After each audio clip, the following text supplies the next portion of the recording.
Good evening, ladies and gentlemen. Welcome into the Swamp here at Greenwood High School for the first of our doubleheader tonight. We got Bowling Green against Greenwood in a huge 14th district matchup coming up on the girls and the boys side, but we got the girls first. I'm Logan Blanford, joined by Sean Hampton. Big Hamp, our first game together. I'm thrilled to be stepping in here at Seven Mountains. Hamp, big one on the girls side tonight, probably your top two teams in the district going at it. Yes, they are both definitely looking to come in off of a win. Both of them coming in off of a win, scored some big points on their last games. Both of them scoring 59 points apiece. Man, they are looking to position themselves, like you said, to be the top two in the district and hopefully move on to regionals. Yeah, in their last meeting back on January 9th, Bowling Green got the better of Greenwood. But Greenwood at home tonight in the Swamp looking to get revenge. So we'll start with Greenwood. You know, they're led by their dynamic point guard, the freshman, Ainsley Hendricks, who, you know, is just unstoppable when she gets into space and gets going. She's absolutely nice. She's a good shooter, man, as long as she just takes her time and just plays her game of ball. And meanwhile, on the other side, you got Bowling Green, team that, again, 4-0 in the district, looking to run the table in this 14th. They're led by Junie Stroh and Anaya Smith, kind of their two-headed monster. Man, Judy Stroh, man, she is an absolute monster on the court, and so is Corey Ware, Maddie Davenport, and so many others on that team, man. They get together and they rally around each other, man, and they play with heart. Yeah, the Lady Purples trying to go 5-0 in the district tonight under Coach Calvin Head. It's been 10 days since these teams have last hit the basketball court. That's what Snowmageddon's done here in South Central Kentucky. Bowling Green got that win over Warren Central 59-28, and Greenwood beat South Warren 59-48. So both teams coming off big wins against district rivals, looking to get a win here tonight. Going to break, just say, you're watching High School Hoops on the Seven Mountains Sports Network.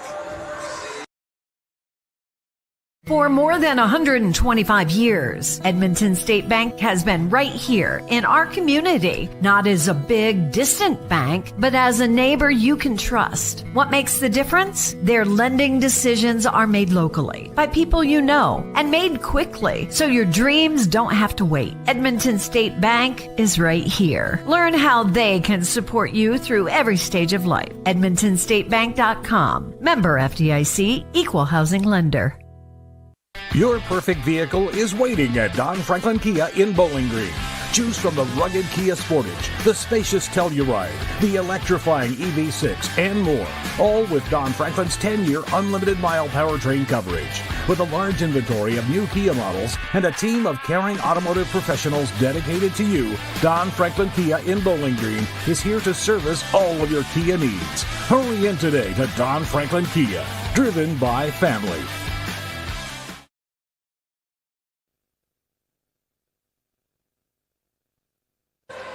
Welcome back to the Swamp here at Greenwood High School for the pregame of the girls' edition of Greenwood against Bowling Green. Huge matchup in the 14th district coming up. Let's go ahead and look at our team comparison here tonight for the Lady Purples against the Lady Gators. And, you know, if you look at it on paper, these two teams match up pretty well. Both teams coming in at 9-9 on the season. Greenwood scores more points on average, 52 to Bowling Green's 40, but where Bowling Green really has the edge is their defensive play. You know, they pride themselves in their identity as a defensive team. We look at some more stats. Bowling Green barely gets rebounds per game, 29-27. Field goal percentage, Greenwood gets it 37% to 33.6%, and then the three-point percentage is not that far off. You would probably guess Greenwood takes more threes than they do, but not by that much. 28% from three, whereas Bowling Green is 24%. So, you know, pretty close in these stats tonight on these two teams. Oh, yeah, both of these teams are on paper, like you said, equally matched. Where the Greenwood Lady Gators and the Lady Purples are going to come into some seriousness is those rebounds. It's all about crashing those boards. Let's go ahead and get into our players to watch. Starting for the Bowling Green Lady Purples, they are led by senior center Anaya Smith. 48% from the field, 39% free throw shooter.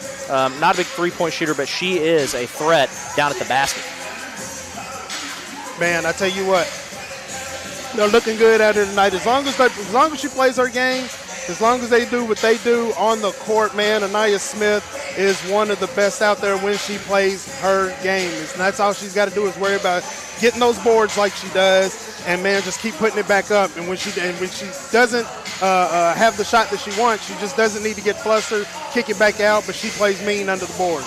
And on the Greenwood side, player to watch for the Lady Gators is none other than Ainsley Hendricks. Who else would it be? I mean, 38% from the field, a 78% free throw shooter, 35% three-point shooter. I mean, when she gets going from beyond the arc, it's lights out. Man, and they can't give her any space at all because, like you said, if she gets behind that arc, she'll shoot it. She's not afraid to shoot it at all.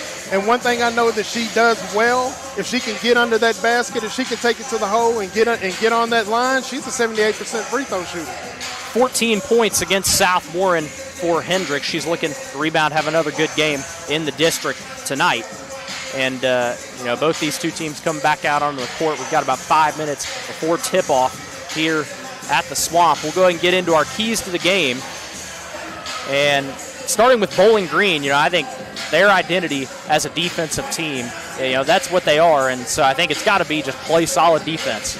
Yes, the Lady Purples, if they use their pressure and crash the boards, crashing the boards because they don't have a specific just one person that just dominates the boards and has a whole bunch of rebounds. You have several people with 4 rebounds per game, and that's because the whole team crashes the boards.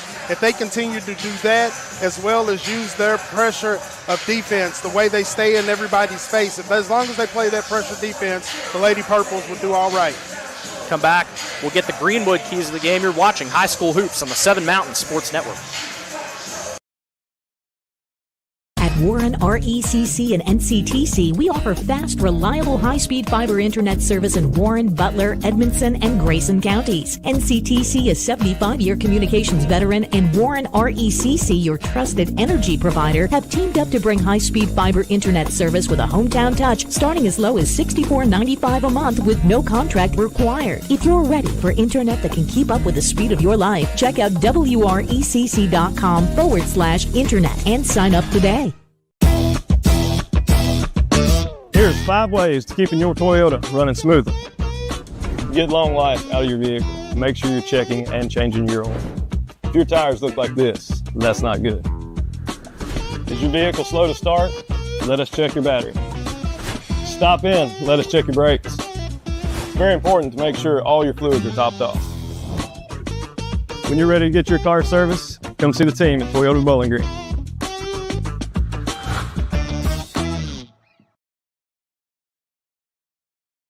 Welcome back to the Swamp here at Greenwood High School. Greenwood against Bowling Green. Big girls district matchup coming up. Get into some keys to the game for Greenwood. And, obviously they're led by their player to watch, Hendricks. I think they got to shoot the 3 ball well and just catch Bowling Green off guard in transition and move the ball pretty fast. Yes. Play their brand of ball. Don't get flustered. They just don't start living out. No matter what the score is, don't get to live and die off the 3. That's for both of them. For the Lady Gators, use the pressure defense that the Lady Purples put against them and get to the line because they are great free throw shooters on that Lady Gator side. They are the better free throw shooters if you look at it on the papers. So if they can just use that pressure defense against them and get themselves to the line, they'll do all right tonight. Yeah, interesting tonight because Greenwood, they fell in their last beating to Bowling Green. Trying to get this revenge tonight, that would tie them at the top of the district standings with Bowling Green. And, at that point it would come down to RPI seeding for determining that 1 versus 2 seed for the district tournament. So lots of postseason implications on the line tonight. As we are just a couple of minutes away from tip-off. And we'll go ahead and announce our starters for each team, starting with the Lady Purples. The number 4 junior guard, Shayna Pratt. Number 20, the sophomore guard, Junie Stroh. Number 23, a freshman forward, Carly Smith. Number 24, junior guard, Maddie Davenport. And number 44, the junior center, Zara Hall. And on the other side, for the Lady Gators, the freshman phenom, number 1, Ainsley Hendricks. Number 10, the junior guard, Molly Tandy. Number 12, the sophomore forward, Molly Spidell. Number 20, the freshman forward, Abby Boozer. And number 21, the senior forward, Ava Morrison.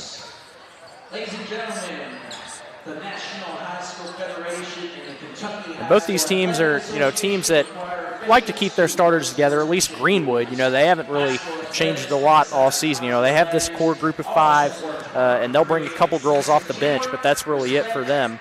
And you're watching high school hoops here on 7 Mountain Sports Network. Take a quick break.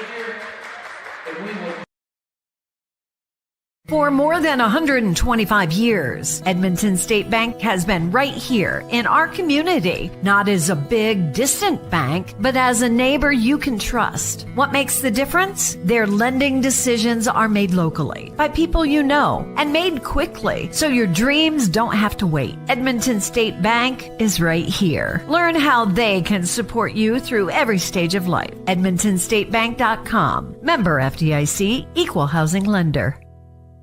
Your perfect vehicle is waiting at Don Franklin Kia in Bowling Green. Choose from the rugged Kia Sportage, the spacious Telluride, the electrifying EV6, and more. All with Don Franklin's 10-year unlimited mile powertrain coverage. With a large inventory of new Kia models and a team of caring automotive professionals dedicated to you, Don Franklin Kia in Bowling Green is here to service all of your Kia needs. Hurry in today to Don Franklin Kia, driven by family. We're ready for the national anthem here at the Swamp. We'll be back after this on 7 Mountain Sports Network. Your perfect vehicle is waiting at Don Franklin Kia in Bowling Green. Choose from the rugged Kia Sportage, the spacious Telluride, the electrifying EV6, and more. All with Don Franklin's 10-year unlimited mile powertrain coverage. With a large inventory of new Kia models and a team of caring automotive professionals dedicated to you, Don Franklin Kia in Bowling Green is here to service all of your Kia needs. Hurry in today to Don Franklin Kia, driven by family.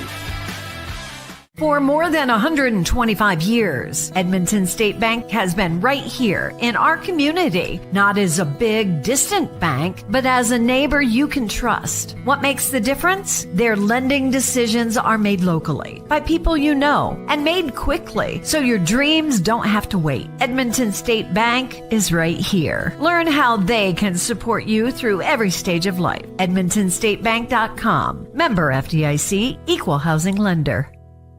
At Warren RECC and NCTC, we offer fast, reliable, high-speed fiber internet service in Warren, Butler, Edmondson, and Grayson counties. NCTC, a 75-year communications veteran, and Warren RECC, your trusted energy provider, have teamed up to bring high-speed fiber internet service with a hometown touch starting as low as $64.95 a month with no contract required. If you're ready for internet that can keep up with the speed of your life, check out WRECC.com/internet and sign up today.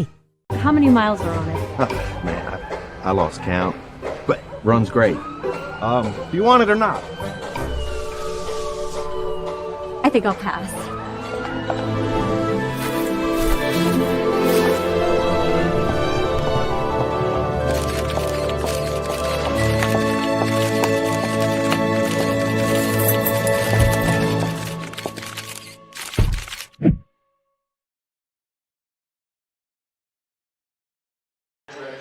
Welcome back to the 7 Mountain Sports Network. Greenwood against Bowling Green, girls edition.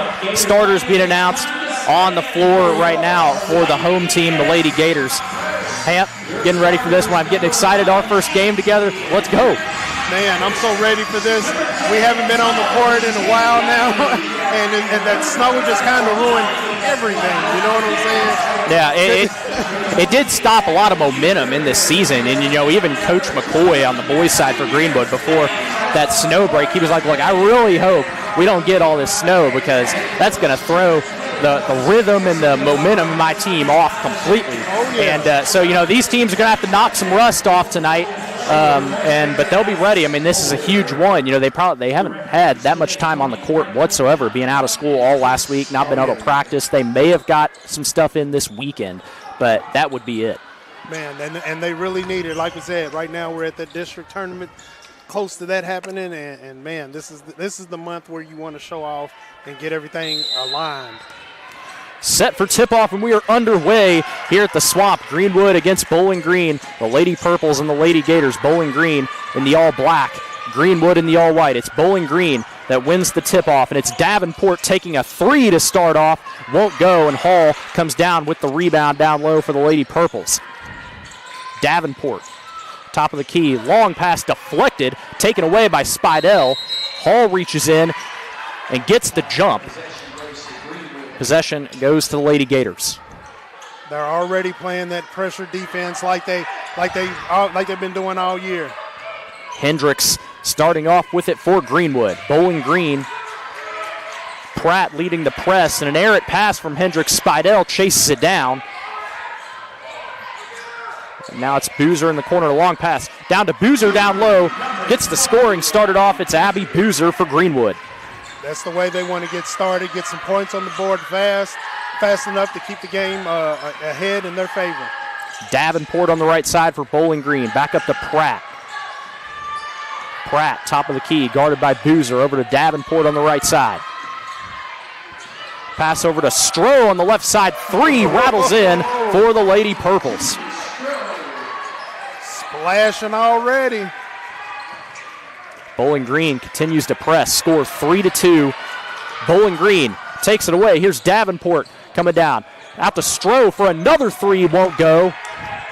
Bounces right.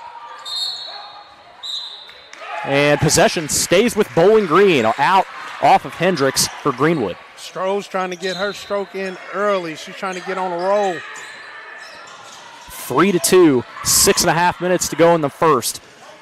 And here's Davenport on the right. Up to Pratt at the top. Over to Stroh on the left side. Pratt back down low to Smith. Stolen away by the Lady Gators. Here comes Tandy the other way. Threads the needle to Boozer. And that foul called on Bowling Green, the reach in on Shayna Pratt. These ladies, neither side want to get started with all of the turnovers. They don't want to start turning the ball over this early and ended up with a lot of turnovers that could cost you a game. Here's Molly Tandy on the left side for Greenwood. Long pass, a open three for Hendricks, goes down. There she goes. It started. Can't give her open looks like that if you're Bowling Green. Not at all. Davenport, long pass over to Stroh. She's going to pop another one. Rattles out. And ball goes out of bounds. Possession remains with Bowling Green. Davenport, the inbound pass, looking for somewhere to go, finds Stroh up top. Hands it to Pratt. Davenport on the left side. Tries to thread it into Smith. And they get Ava Morrison for the reach-in foul for Greenwood. Starting off kind of early on the fouls. Pratt on the left side over to Stroh. Thought about the corner three. Takes it back. Pratt. Davenport has an open three look, and it goes down. She's another one that you don't want to leave wide open like that. Here comes Tandy up the right side for Greenwood. Now to Spidell. Stolen away by Bowling Green, and a whistle.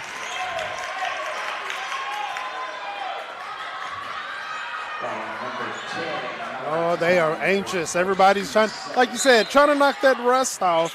Haven't played an opponent in a while. Molly Tandy called for the foul on Greenwood. Now here's Davenport on the right. Pratt at the top of the key, driving in. Pass left side to Stroh. Finds Davenport up top. Pass down low to Carly Smith. Can't get it to go. Falls to Hall. And Hall is fouled. No, excuse me, they get the travel on Zara Hall. Yeah, she grabbed that rebound and tried to power it back up, but she wasn't getting anywhere. Already 3 turnovers on Bowling Green. 2 on Greenwood. Now Bowling Green continues to press. Tandy, pass over to Hendricks. Hendricks through the middle, a mid-range jumper, splashes in. Good shot by Hendricks. Good ball movement by the Lady Gators.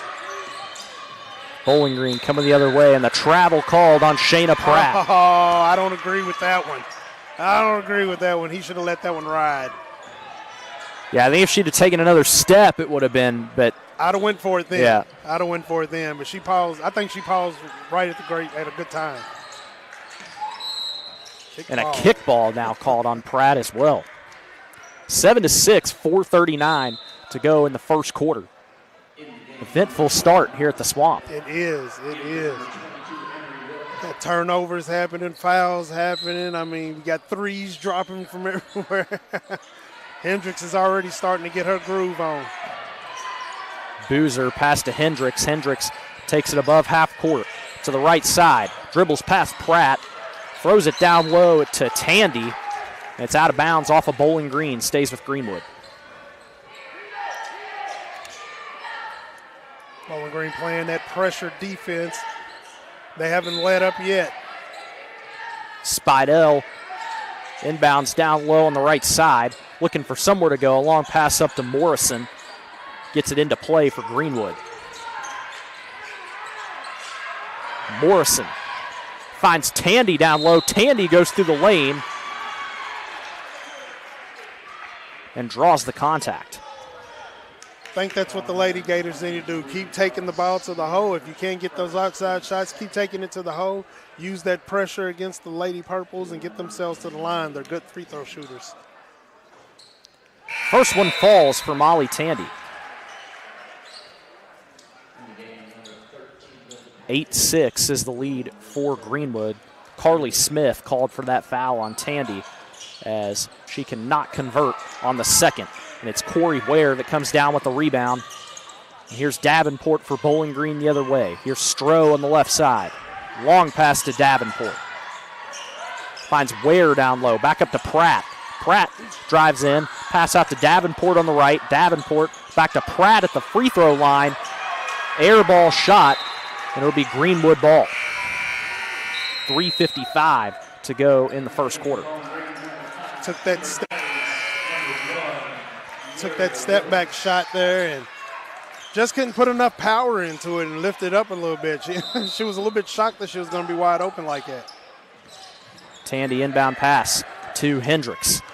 Bowling Green continuing to press full court, and now Hendricks walks it to the free throw line. Spidell, a three-pointer, won't go. Davenport secures the rebound. And here comes Davenport the other way for Bowling Green. Long pass down to Woods. Stolen away by the Lady Gators. Up to Tandy. Chucks up a long three off the front of the rim. Secured by Stroh. Stroh taking it the other way for Bowling Green. Stroh, an open look. Off the front of the rim. Davenport from mid-range puts it in.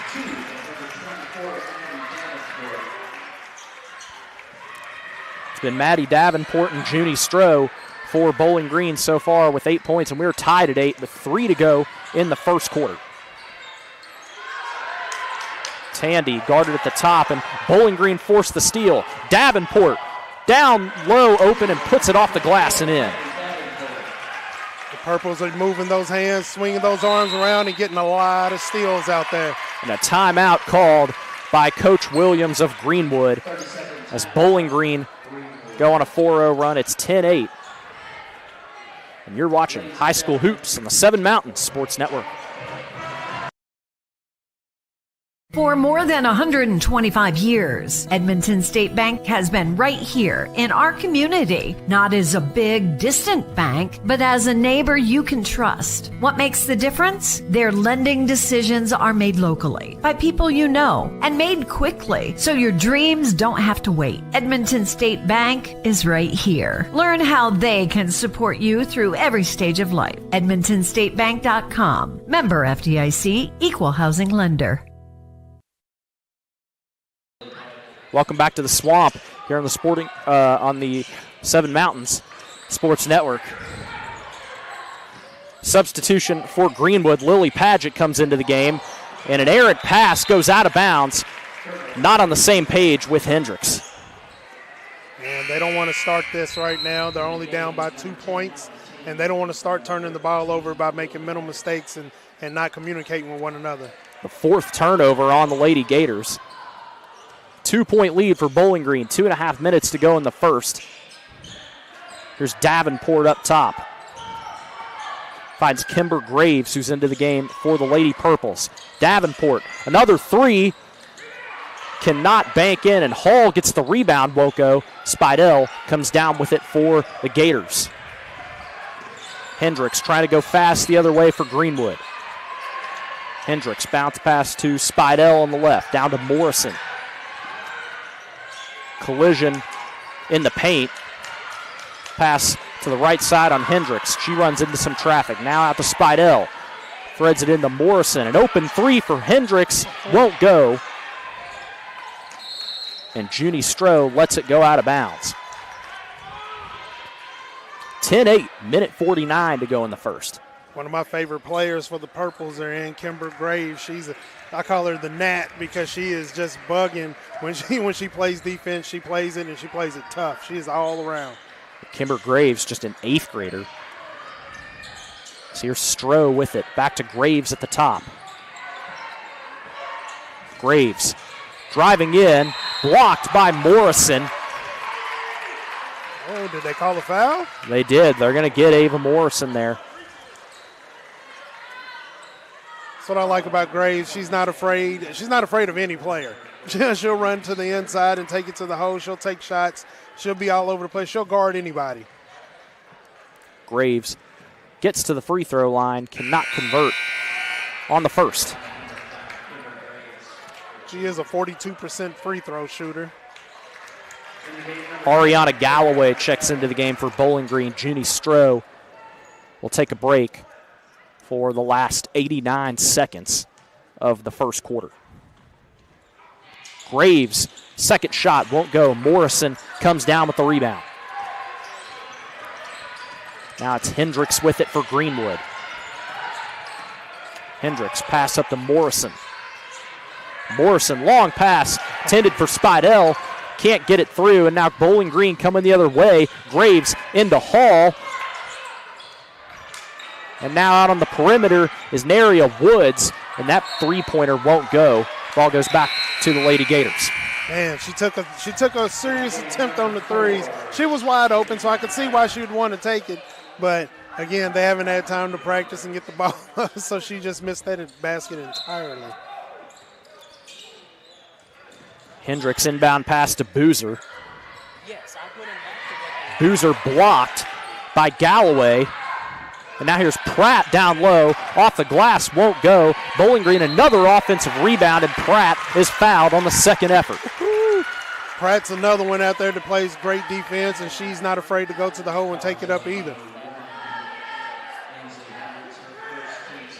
And they get Hendricks for that foul.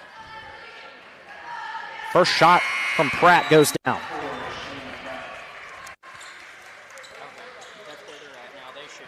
.51 seconds to go in the first quarter. Shayna Pratt at the line.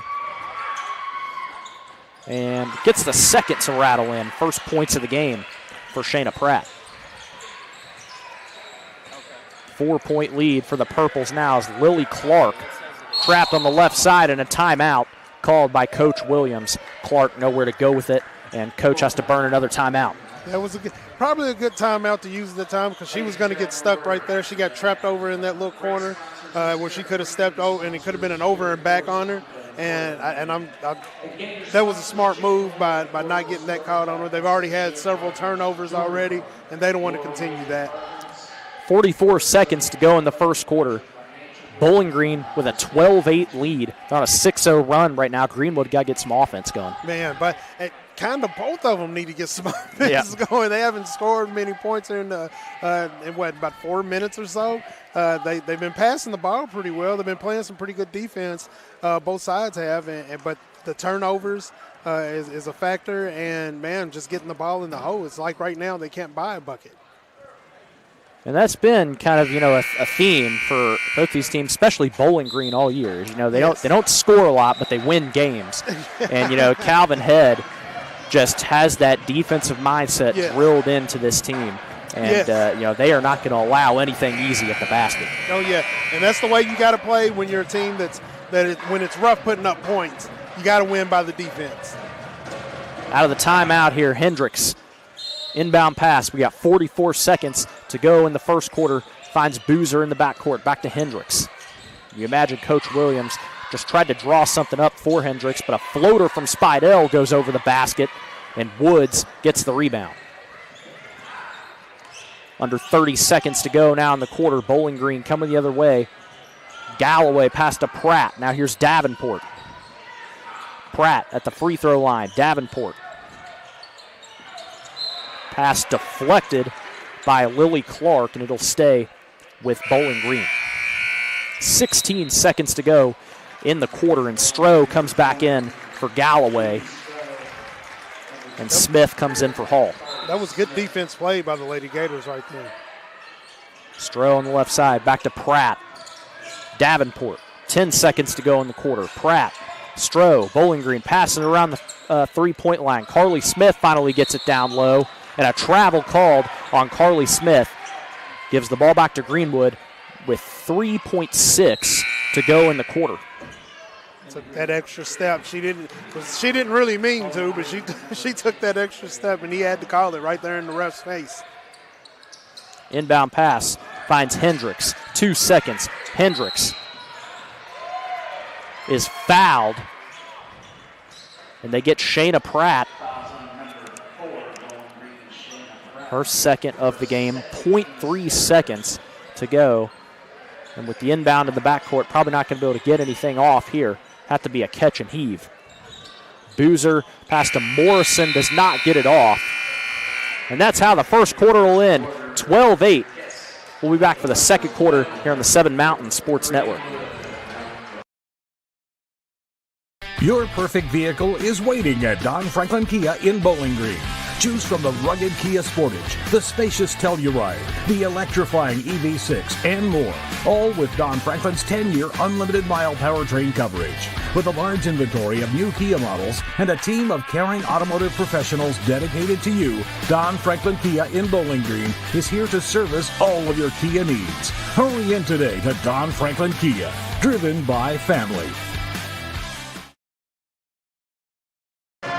Welcome back to the Swamp here at Greenwood High School. Bowling Green Lady Purples leading the Greenwood Lady Gators 12-8 as we get ready to start the second quarter.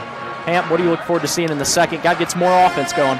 Well, now that I think that this first quarter's over, hopefully both teams start to kind of chill out a little bit. Not necessarily slow down, but just kind of chill out and make better shot selections to get those points that they need to get in there. Like you said, the offenses have got to get going. The defenses are doing pretty good, but the offenses have got to get rolling. About ready for the start of the second quarter as Bowling Green comes back onto the floor. It'll be all 10 starters back into the game. Or excuse me, no, it won't. Corey Ware's in the game for Bowling Green. Lady Purples start the ball in the second quarter, and here's Pratt. Finds Stroh on the right side. Smith open down low, and Smith is ran into by Morrison, and they do get the foul on Ava Morrison. That's her second. Take it to the hole. Take it up at all costs, man. If nothing else, get to the line. That gives you a better chance of getting some points on the board. Carly Smith at the free throw line. She's a 64% shooter, and she makes the first. Emery Wilcutt comes into the game for Greenwood in place of Ava Morrison, who's on a couple of fouls. Smith at the line for the second shot. Puts it home. Yeah, Ava Morrison's not one you want to sit on the bench for too long. She is a great rebounder for the Lady Gators, and she puts up 7 points a game. Greenwood got to get past half court here, and they do. Boozer now trapped and finds Boozer with it. Excuse me, that was Tandy that was in the trap. She found Boozer, and they called the foul on Davenport of Bowling Green. So it'll be Greenwood ball. Spidell, the inbound pass to Wilcutt. Wilcutt finds Boozer. Long pass over to Hendricks. Hendricks driving inside. A floater goes in. Oh, they give it to her. And Ainsley Hendricks will go to the line for the and one. Powered that one out and up in there. And Shayna Pratt called for her third foul for Bowling Green. That's one you don't want to leave on the bench for too long either. She's a great defensive player. Hendricks converts the three-point play. And back to a one-possession game, 14-11. Early in the second quarter, here's Graves, pass to Davenport. Now Greenwood showing a little press. Finds Stroh, past half court. Davenport wide open in the middle. Davenport finds Ware, can't secure it. And Tandy on the floor with it. And the jump ball called. Possession back to Greenwood. Yeah, that was the only mistakes I've seen so far is Greenwood running that three-on-one in the defense there and leaving Maddie Davenport wide open at the three-point line, but she decided not to take it, and the Purples just didn't take advantage of that two-on-one situation. Seventh turnover on the Lady Purples. Here's Spidell down low, who puts it off the glass and in. Good pass, getting it to the inside to Spidell. Greenwood now showing this press in the second quarter, but it opened. Davenport streaking down the right side, puts it off the bottom of the backboard, and Molly Spidell secures it coming the other way for Greenwood. Picks up the dribble right before half court, and they get Davenport for the foul. So she picks up two quick ones. They're picking up the fouls pretty quickly. The Lady Gators are kind of using that pressure up against them. They're moving in quick, and they're pressing back. 14-13, Hendricks finds Wilcutt. She takes the three from the corner, won't go, and Tandy comes down with the rebound and a travel called on Molly Tandy. Ball goes back to Bowling Green up 1, 6:31 to go in the second. Stroh pass to Graves. Back to Stroh, now here's Davenport. Ball deflected, but ends up in the hands of Graves. Graves at the logo. Now here's Stroh. Hands off to Graves. Back to Stroh on the right side. Kimber Graves, top of the key. Greenwood blocking off all lanes here in the middle, and it's Woods that goes up with it and draws the contact. Yeah, they were going to have to try to get it in there somehow. She took the opening shot there, which wasn't bad. A bad place to take the shot at, because the defense of the Lady Gators right now, they are really pushing it and they are really pressing down on the Lady Purples. Wilcutt called for that foul, and she comes out of the game. No, excuse me, looks like she's going to stay in. Woods converts on the first free throw, and she knocks down both. Woods a 50% free throw shooter, 2 for 2 at the line there. 3-point lead for the Lady Purples. Boozer in a jam. Back out to Tandy, who secures it. Tandy now looking for somewhere to go, finds Hendricks up top just to slow it down for Greenwood. Hendricks spinning. Wilcutt right side. Back to Hendricks. Wilcutt, a right corner three, rattles out. Ball on the floor.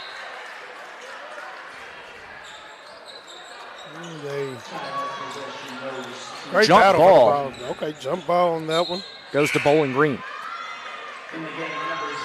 5:31 to go in the first half. There was some great hustle for the ball right here on this end of the court during that section. Greenwood continuing to press. Stroh finds Davenport on the right. Graves open on the left side. Now getting things going for Bowling Green. Hands off to Graves. Back to Stroh. Stroh pops the three. Rattles in. That was a college three-point shot that she took right there. A timeout called by Coach Calvin Head. We'll take one with him. 5:15 to go in the second. Back after this on the 7 Mountains Sports Network. At Warren RECC and NCTC, we offer fast, reliable, high-speed fiber internet service in Warren, Butler, Edmondson, and Grayson counties. NCTC is 75-year communications veteran, and Warren RECC, your trusted energy provider, have teamed up to bring high-speed fiber internet service with a hometown touch starting as low as $64.95 a month with no contract required. If you're ready for internet that can keep up with the speed of your life, check out wrecc.com/internet and sign up today. Welcome back to the Swamp here on 7 Mountain Sports Network. It'll be Greenwood ball out of the timeout. Bowling Green open up another 6-point lead, 19-13. Hendricks inbounds to Clark. Hendricks, long pass up to Tandy. Quick pass to Wilcutt on the left side. Finds Tandy in the middle. Spidell down low, puts it off the glass and in. Greenwood go right down and get a bucket. Great pass down low to get it to Spidell. Here's Graves coming up the left side for Bowling Green. Runs into Wilcutt. She doesn't care. It's like a Ferrari running into a diesel right there. It's just somebody that can guard the whole interior right there. But Graves is not afraid to rush it. Wilcutt initially thought they were going to get Graves on the offensive foul, but they get Wilcutt for her second foul, and Kimber Graves doesn't convert on the first shot. 42% free throw shooter. Second shot to give the Purples a 5-point lead. Graves puts home the second. First point of the night for Kimber Graves. Hendricks picks up her dribble. And Hendricks walks. I honestly didn't see that as a walk, but maybe she did lift that pivot foot up when she was going for the pass, but it didn't look like it to me. I agree, unless she picked up that pivot, but that's the 8th turnover for the Lady Gators. 20-15 the score, 4:45 to go in the second quarter. Possession back to Bowling Green. Junie Stroh up top for the Purples. Now here's Graves. Back to Stroh. Into Hall. Hall cannot get the shot, and Hall picks up the offensive foul.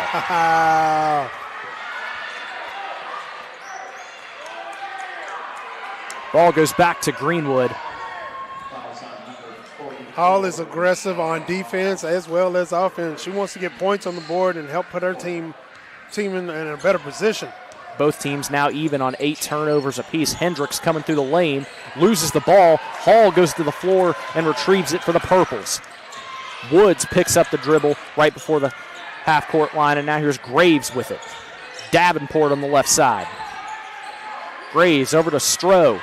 Stroh driving to the baseline, throws it to Davenport, loses it, drives inside. Stroh comes back to the left corner for a 3, won't go, and somehow is saved by Wilcutt from going out of bounds. Long pass over to Stroh from Davenport. Stroh on the left side for Bowling Green, driving to the baseline again, tries to get it into Hall, won't go, and Hendricks ends up with it for Greenwood. Now here's Boozer. Up to Clark, a long 3. Doesn't go in on the floor.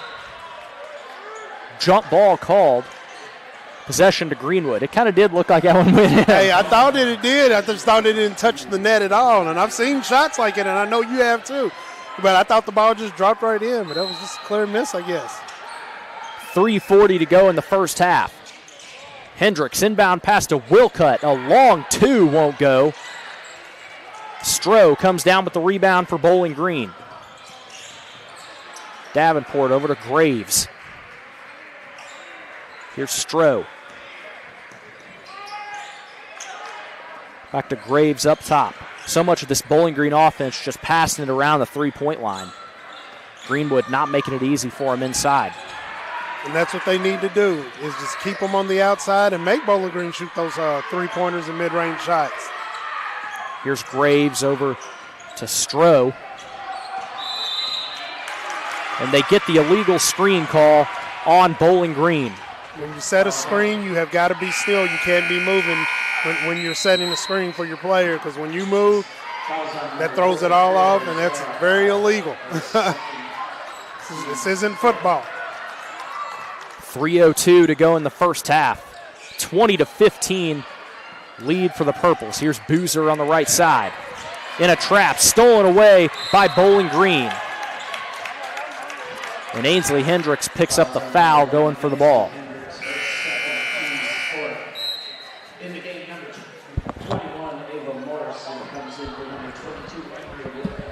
Hendricks is out there putting in maximum effort. Here's Davenport with it at the logo for Bowling Green. Under 3 minutes to go in the half. Davenport back up top. Over to Galloway. Long pass up to Davenport for a top of the key three that rattles home. Good shot. Maddie Davenport into double figures. She's got 10 points. Clark finds Spidell on the right side for a corner three. Bounces up and awkwardly and doesn't go in. Stroh reaches out and gets the rebound. Galloway coming the other way for Bowling Green. Can't get it to go. Second effort goes from Carly Smith. Good shots. Putting it right back up in there once grabbing the rebound. A 10-point lead now for Bowling Green, their largest of the game. A three from Morrison splashes in. Good shot with a hand on her face. 25-18 now the score with 1:50 to go in the half. Up top to Stroh at the logo. Now here's Smith in the corner. Airs it over and rebound by Clark. Clark racing up the right side. Finds Hendricks.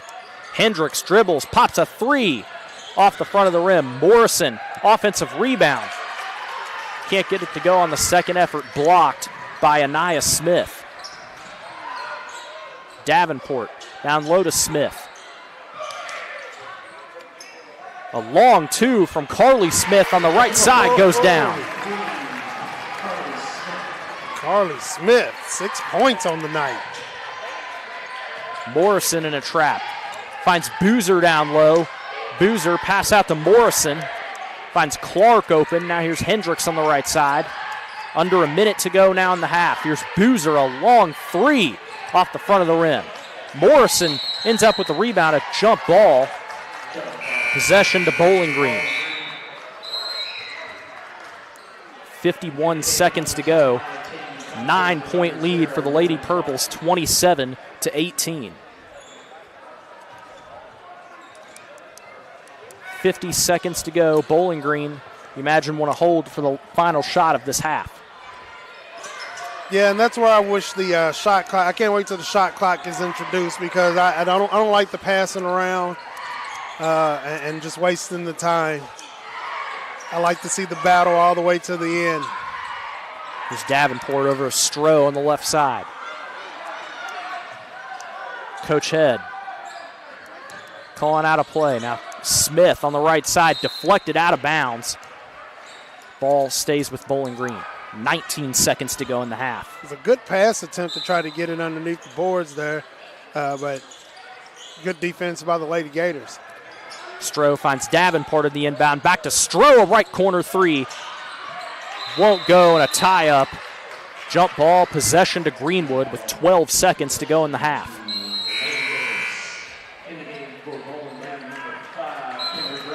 Kimber Graves comes back in for Maddie Davenport. 27-18. The Lady Purples lead by 9. Greenwood have 12 seconds to try and cut that deficit before halftime. Tandy hands off to Hendricks. Bowling Green pressing. Hendricks racing up the right side. 5 seconds to go.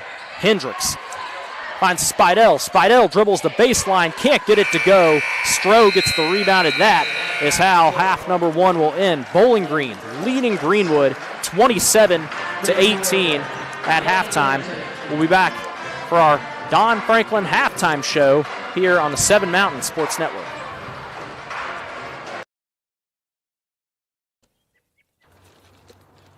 I want to buy this truck, man. This is perfect. It is a beautiful truck. Do you want to see the inside? Is it available? Yeah, sure is. Is it available? I just said it was. Hey, how many miles has it got on it? Just over 30,000 miles. Still practically new. but it's got rain on it. What? Do you want to see the inside? Do you have any questions? No. I have to think about it. Also, it has rain on it.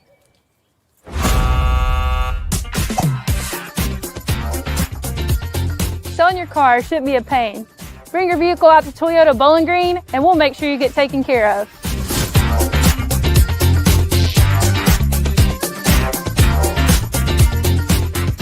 For more than 125 years, Edmonton State Bank has been right here in our community, not as a big, distant bank, but as a neighbor you can trust. What makes the difference? Their lending decisions are made locally by people you know and made quickly, so your dreams don't have to wait. Edmonton State Bank is right here. Learn how they can support you through every stage of life. EdmontonStateBank.com. Member FDIC, Equal Housing Lender. Your perfect vehicle is waiting at Don Franklin Kia in Bowling Green. Choose from the rugged Kia Sportage, the spacious Telluride, the electrifying EV6, and more. All with Don Franklin's 10-year unlimited mile powertrain coverage. With a large inventory of new Kia models and a team of caring automotive professionals dedicated to you, Don Franklin Kia in Bowling Green is here to service all of your Kia needs. Hurry in today to Don Franklin Kia, driven by family.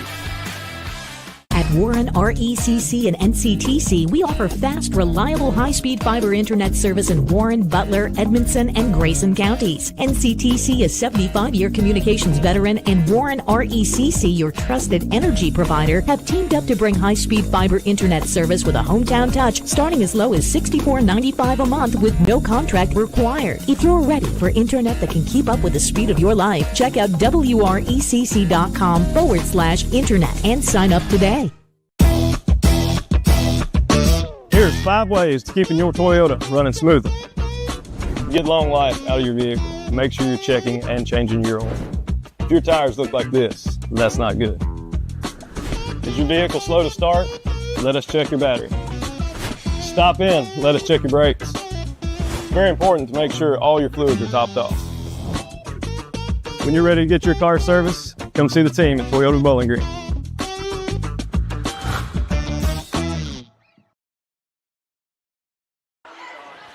Welcome back to Greenwood High School here at the Swamp. You're hearing the Don Franklin Bowling Green Kia halftime report on the Seven Mountains Sports Network. Bowling Green leading Greenwood 27-18 at the half. As we look at some halftime stats, Bowling Green 7 of 10 at the line, Greenwood just 2 of 3. Rebounds, Bowling Green leading that department 15-10. And then both teams tied in turnovers and fouls, 11 turnovers apiece and 8 fouls apiece. 9-point lead for Bowling Green. You know, for Greenwood, you know, they've been in there. They're missing that spark. You know, what'd you like in that first half? Man? Yes, man. I like the way the Lady Purples got rallied around and grabbed rebounds the way that they did and kept the ball out of the hands of the Lady Gators. Starting with Bowling Green Purples, Neriah Woods, I'm sorry. I don't know how I'm messing that up. 2 points, 2 rebounds. Pratt has 2 points, 1 rebound. Kimber Graves, 1 point. Juniper Stroh has 6 points and 4 rebounds. Carly Smith, 6 points, 2 rebounds. Maddie Davenport leading the team with 10 points, 1 rebound.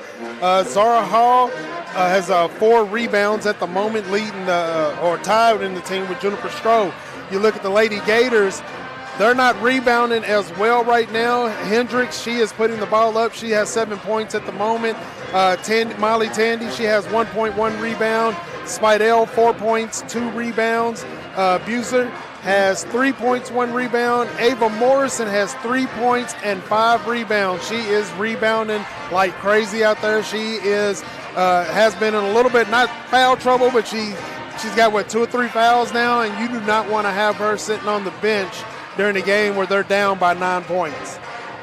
Yeah, Morrison's got 2. You mentioned Morrison there at her foul count. And yeah, foul trouble is certainly not a game that either team want to play here. But, you know, really, the teams are even on fouls, so that really hasn't been a factor thus far. I mean, you got Shayna Pratt with 3 fouls, so she did sit kind of the majority of that second quarter. But other than that, it's just you got to be careful, obviously, but foul trouble not quite a factor yet. Not yet. They just want to make sure that one of their key rebounders, and Ava Morrison, want to make sure that she doesn't get into foul trouble. But if Bowling Green is smart, they will keep pressing to the inside and taking the ball to the hole and keep taking it to Ava Morrison, whether their shots get blocked or not. But if they keep driving to the hole and take that one of the key rebounders for the Lady Gators, that would bode well for them to help keep the lead. But the Lady Gators, they can come back in this thing. They're not out of it just yet. Absolutely not. I mean, just a 9-point deficit. That's 3 threes from Ainsley Hendricks or somebody else to get back into it. Yeah, and that, I think, is part of that spark that they've been missing tonight is, they're not hot from beyond the arc. Yes. Like you said, Hendricks, if she just takes off and starts doing it like she has been already, she could get it ahead, but she will need some help from her other teammates to get some points on the board, drive the lane. Again, if they drive the lane and put Bowling Green into foul trouble, get themselves on the free throw line, because, again, they are a good free throw shooting team. They're 66% free throw shooting team, the Lady Gators, whereas the Lady Purples are 49% free throw shooting team. So the Lady Gators are going to want to keep pushing and keep trying to get to the line. If nothing else, don't live and die off that three-point shot, and don't depend on Hendricks to be the one to get you out of trouble. Got to help her out. Yeah, absolutely. It's been, kind of a game of runs a little bit. Greenwood have had their stretches of momentum, but when Bowling Green have gotten going, they've jumped out to a few large leads, and now they're sitting here with a 9-point lead. Not their largest. They did have a 10-point lead at one point, but you just got to keep this deficit to a minimum if you're Greenwood. We'll go ahead and take a quick break on our Don Franklin Bowling Green Kia halftime report. Be back for start of the second half on the 7 Mountain Sports Network. For more than 125 years, Edmonton State Bank has been right here in our community, not as a big, distant bank, but as a neighbor you can trust. What makes the difference? Their lending decisions are made locally by people you know and made quickly, so your dreams don't have to wait. Edmonton State Bank is right here. Learn how they can support you through every stage of life. EdmontonStateBank.com. Member FDIC, Equal Housing Lender. Your perfect vehicle is waiting at Don Franklin Kia in Bowling Green. Choose from the rugged Kia Sportage, the spacious Telluride, the electrifying EV6, and more. All with Don Franklin's 10-year unlimited mile powertrain coverage. With a large inventory of new Kia models and a team of caring automotive professionals dedicated to you, Don Franklin Kia in Bowling Green is here to service all of your Kia needs. Hurry in today to Don Franklin Kia, driven by family. Welcome back to the Swamp here at Greenwood High School. About ready to start the second half. We'll go over some quick score updates from some girls action across the 4th region. Allen County Scottsville leading Macon County, Tennessee, 55-38 in the third quarter.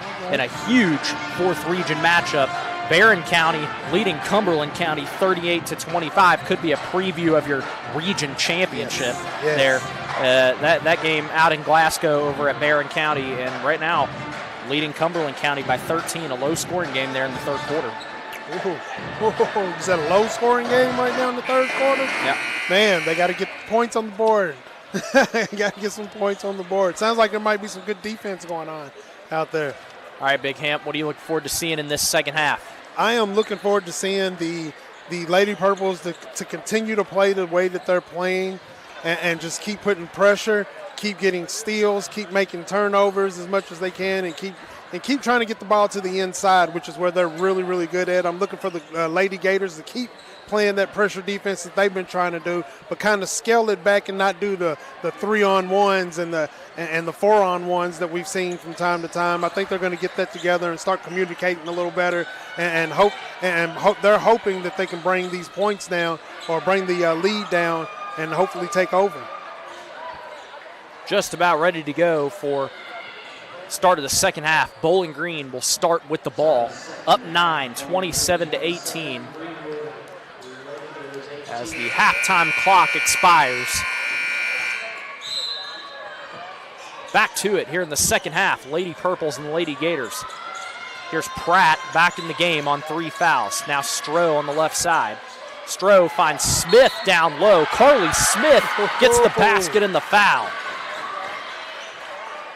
Carly's playing a good game out there tonight. She's taking it to the hole and getting everything on the inside and getting to the line. They get Molly Spidell for the foul. And Carly Smith converts the three-point play.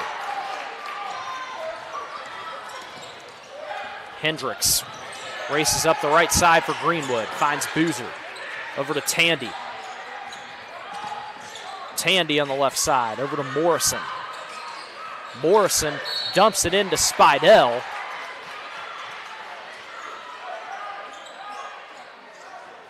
And they get the foul on Shayna Pratt, her 4th. Man, I'm sure they're going to get ready to put her back on the bench here in a minute.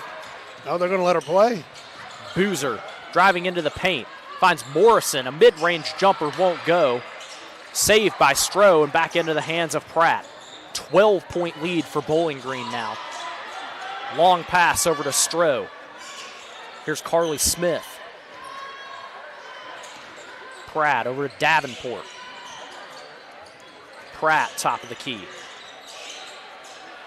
Pratt driving in, the mid-range jumper off the back of the iron. Morrison secures the rebound. Hendricks coming up the lane for Greenwood. Lobs it up to Boozer, who rims it out. Carly Smith comes down with a rebound. It was a good pass and a great shot selection. Ball just went in and out. Stroh at the logo for Bowling Green. Here's Pratt, back to Stroh. Davenport on the right side. Pratt drives in, now here's Stroh. Into Carly Smith. Zara Hall down low, wide open. Now back to Davenport on the right side. Pratt through the paint, has it knocked away, and Morrison comes down with it. Greenwood get the steal there. Now here's Hendricks. Over to Spidell in the right corner. Bounces it to Morrison. Up to Boozer. Boozer in the paint. And Abby Boozer called for the travel. Just a little bit. That foot got him just a little bit on that pass. Not a lot. 30-18. Lead for Bowling Green. Ball in the hands of Kimber Graves for the Lady Purples. Here's Stroh over to Graves. Davenport. Anaya Smith throws it away, looking for Stroh. Stroh took that step over to her left, and she thought she was still there, so she threw it to her. Inbound pass from Hendricks. Finds Tandy. Greenwood taking above half court. Tandy over to Boozer on the left side. Boozer, long pass, intercepted by Kimber Graves. Graves coming the other way. Graves through the paint, lays it off the backboard. Smith, the second effort, draws the contact.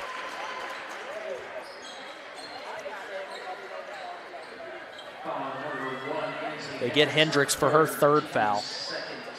5.5 minutes to go in the 3rd quarter. Anaya Smith at the line.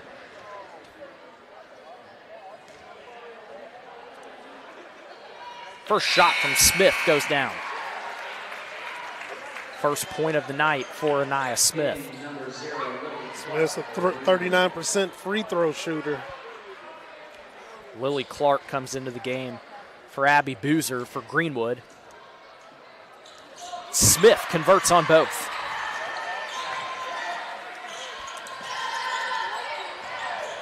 Here's Tandy, pass to Spidell in the backcourt. Back to Tandy. Tandy has some space. Clark, a left wing jumper, won't go. Rebound by Smith. Long pass from Stroh up to a wide open Carly Smith, who can't get it to go. Tandy secures the rebound for the Gators. Yeah, she wasn't able to use that glass. Jumper from Spidell rims out. Rebound by Carly Smith. Stroh coming the other way for Bowling Green. 14-point lead for the Lady Purples. It's 32-18. Greenwood have not scored in the second half. Pass over to Stroh, inside to Anaya Smith. Finds Carly Smith. Graves at the top, over to Davenport.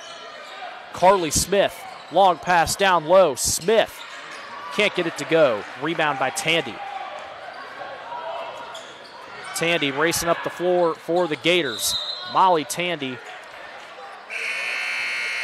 draws the contact. Lady Purples are starting to force up shots. They can't keep forcing up shots when they're down there. They just got to keep passing the ball around and take the shots they want to take. They got a nice lead right now, but it could easily come down once the Lady Gators figure out how to communicate a little better and get the ball and make some good shot selections. Take a timeout here on 7 Mountain Sports Network. We'll be back for Zuma play. At Warren RECC and NCTC, we offer fast, reliable, high-speed fiber internet service in Warren, Butler, Edmondson, and Grayson counties. NCTC, a 75-year communications veteran, and Warren RECC, your trusted energy provider, have teamed up to bring high-speed fiber internet service with a hometown touch starting as low as $64.95 a month with no contract required. If you're ready for internet that can keep up with the speed of your life, check out WRECC.com/internet and sign up today. Welcome back to the Swamp here at Greenwood High School. Coach Williams of Greenwood takes a timeout. They have yet to score in this second half, Big Hamp. 32-18, 4:20 to go in the third. What does Greenwood have to do to get the ball rolling? Man, they're just going to have to make better shot selections and get the ball to the right people in the right places when they get those rebounds. If they have to take it right back up. Again, they have to get the ball. If they get the ball to the inside, keep causing foul, keep getting onto the free throw line, that'll put Bowling Green into foul trouble, forcing them to put other people out there.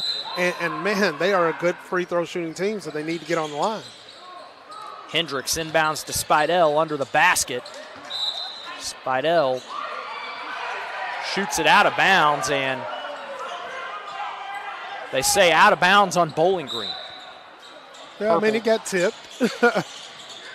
Morrison on the left side. Over to Clark. Hendricks. To the lane, out to Spidell for three. Can't go. Greenwood cannot buy a bucket right now. And here's Kimber Graves coming the other way for Bowling Green. Davenport driving through. Davenport lays it up, won't go. Corey Ware gets the rebound. Fighting through traffic, gets it out to Woods. Now in the hands of Graves. Here's Stroh. Inside to Ware, back out to Woods. Now Stroh, a three-pointer, won't go. Rebound by Molly Spidell. Hendricks through the lane, throws it off the foot of Maddie Davenport. It'll be a kick ball. Possession to the Lady Gators. This might give the Lady Gators a chance to maybe set up an offensive play of some kind. I mean, coach is down there trying to tell them, get them moved in position. Spidell, the inbound pass to Morrison. Into Clark. Clark bounce pass to Hendricks. Hendricks lays it off the glass and in. First points of the half for Greenwood. Great pass on the inside there to Hendricks. 10 points now for Ansley Hendricks. Davenport, long pass to Stroh. Stroh finds Ware down low. Ware muscles to the basket and puts it in. That's what Ware does. Corey gets underneath that basket and is able to put it in on the inside. That's her spot. Coach Calvin Head calls a timeout. Up 14, 34-20, 3:06 to go in the third quarter.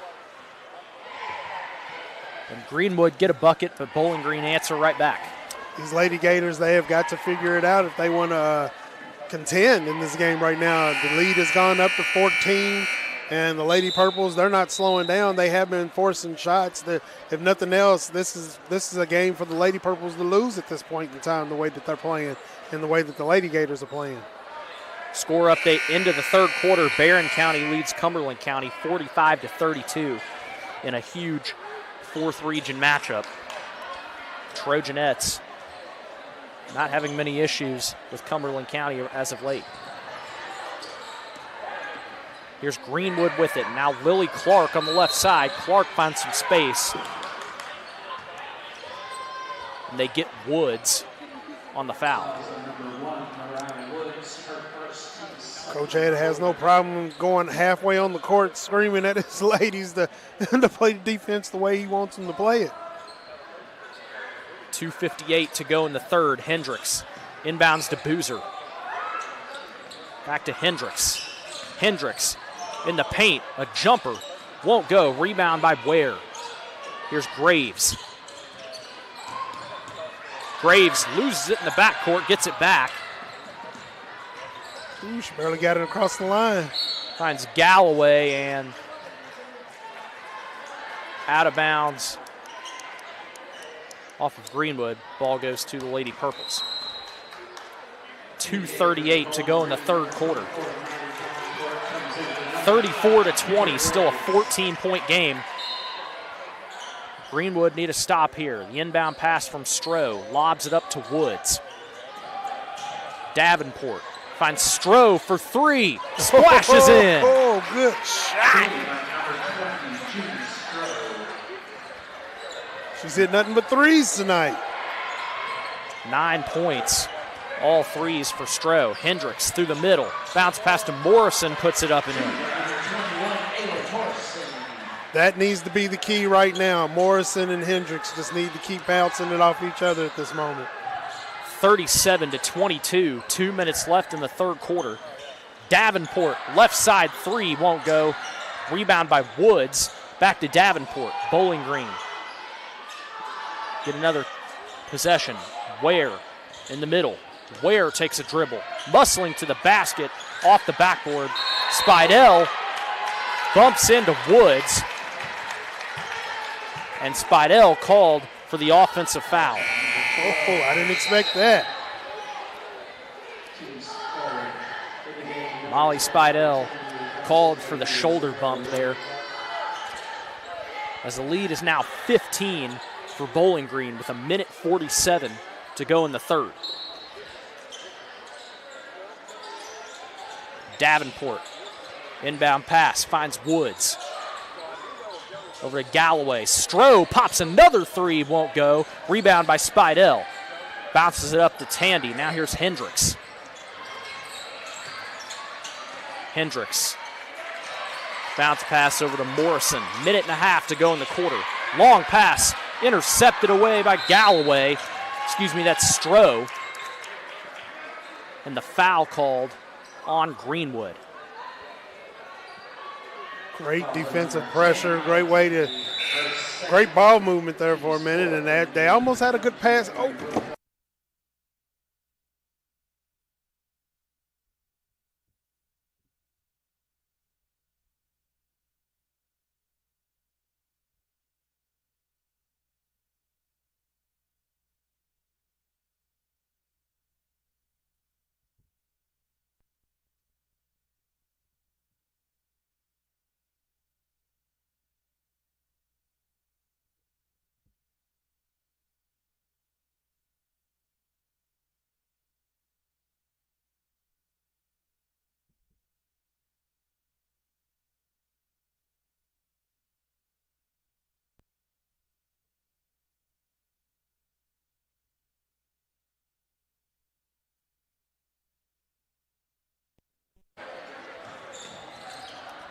Sorry about the technical difficulties. Back with you here at the Swamp at Greenwood.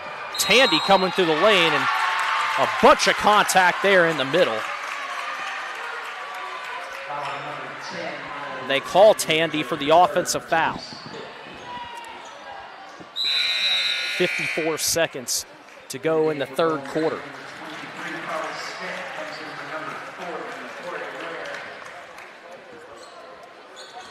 Bowling Green ball in the closing seconds of the quarter.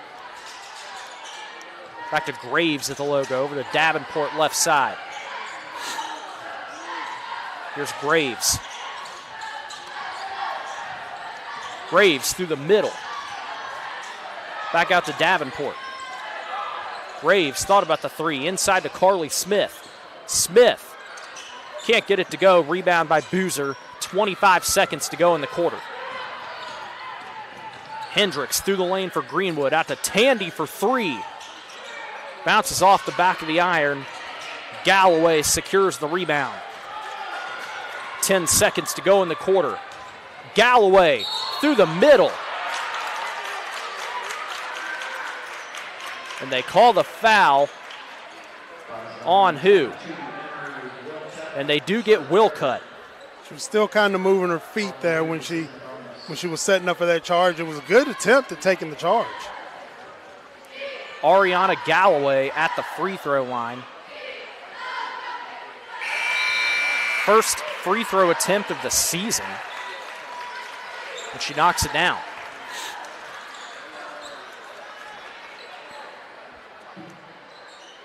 $16-point lead now for Bowling Green. Galloway converts on both. Way to start your first free throw shots right there. Get your first two. 5 seconds to go in the quarter. Hendricks behind the line in a trap. The jump ball called with 0.2 seconds to go in the quarter. The Hendricks inbound ball stays with Greenwood. Wilcutt doesn't get the shot off, and that's how the third quarter will end. 39-22 is the score. A 17-point lead for Bowling Green. We'll be back here for the fourth quarter on the 7 Mountain Sports Network.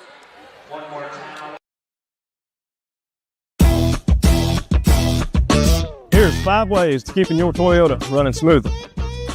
Get long life out of your vehicle. Make sure you're checking and changing your oil. If your tires look like this, that's not good. Is your vehicle slow to start? Let us check your battery. Stop in, let us check your brakes. It's very important to make sure all your fluids are topped off. When you're ready to get your car serviced, come see the team at Toyota Bowling Green.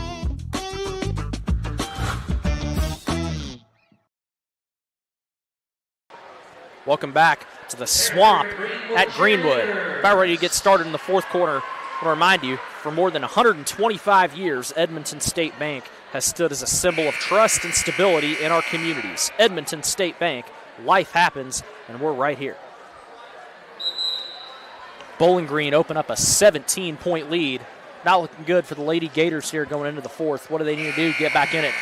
They're going to have to keep playing the same defense that they've been playing, but they're going to have to. It's just their shot selections haven't been exactly what they wanted. Hendricks and Morrison, they're playing well, getting the ball back and forth to each other. But that defense of the Purples, the Lady Purples are just playing a tough defense on them, and they just can't get the shot selections that they want and can't get those rebounds put back up the way they want to.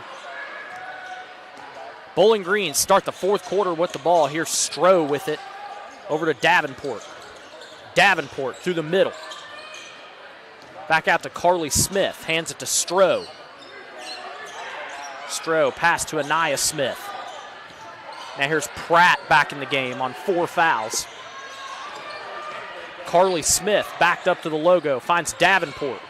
Davenport through the lane off the backboard. Rebound by Siminovich of Greenwood. Hendricks coming the other way. Pass up to Paget. Now here's Clark. Clark finds Wilcutt inside for Greenwood. Wilcutt takes a dribble. Back to Paget for the jumper. Won't go. Anaya Smith comes down with the rebound. Ainsley Hendricks, the only starter in the game for Greenwood. Made a major shift up. Here's Bowling Green now with possession. Pratt on the right side. Down to Stroh. Stroh lays it up and in. Our first non-3 of the night.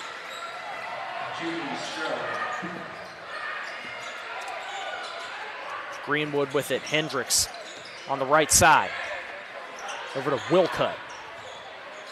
Wilcutt turns around, pivots. The jumper won't go. Anaya Smith comes down with the rebound. Long pass. Pratt chases it, saves it. And Carly Smith called for the travel. I don't know. Maybe it's because I'm not on that side of the court and I'm not a ref. I wouldn't want to be. But it didn't look like a travel to me. 15 turnovers for Greenwood. and make it 16. As Lily Paget throws it out of bounds, it'll be Bowling Green ball right at the baseline. Definitely don't want to be in that position at this point in time right now. You're down 19 points. You need to communicate a little better and getting the passes to where they need to be, and everybody needs to be on the same page. Here's Pratt with it at the logo for Bowling Green. Now Davenport from the left side, dribbling the baseline. And they call Davenport for the offensive foul. 41-22, Bowling Green open up a 19-point lead. Here's Hendricks with it for Greenwood. Hendricks stolen away by Stroh. Stroh coming the other way for Bowling Green. Stroh makes a move. Pass out to Carly Smith. Pass to Stroh. Hands it to Davenport back at the logo. Here's Shayna Pratt. Pratt over to Stroh. Stroh finds Anaya Smith in the middle. Smith puts it off the glass and in.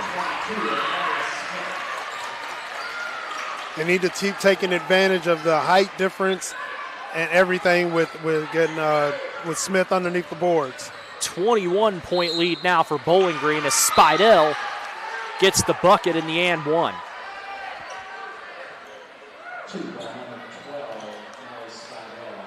(43-24), 5:21 to go. Spidell, a chance for the three-point play, goes in. Spidell, who usually averages 14 points a game, hadn't been able to get the ball in the hole like she wanted to.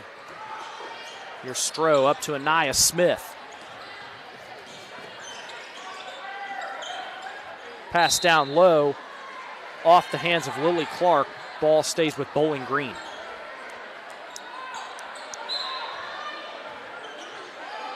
A lob pass from Stroh up to Anaya Smith, who towers over Siminovich. And a travel called on the ground by Camber Morgan. It'll be Bowling Green ball under the basket. 5:02 to go. Stroh finds Davenport up top. Stroh on the left side. Finds Carly Smith down low. Smith hands it to Anaya Smith for another two. Good passing, good ball movement. Way to get the ball down to Smith to get those points under the basket.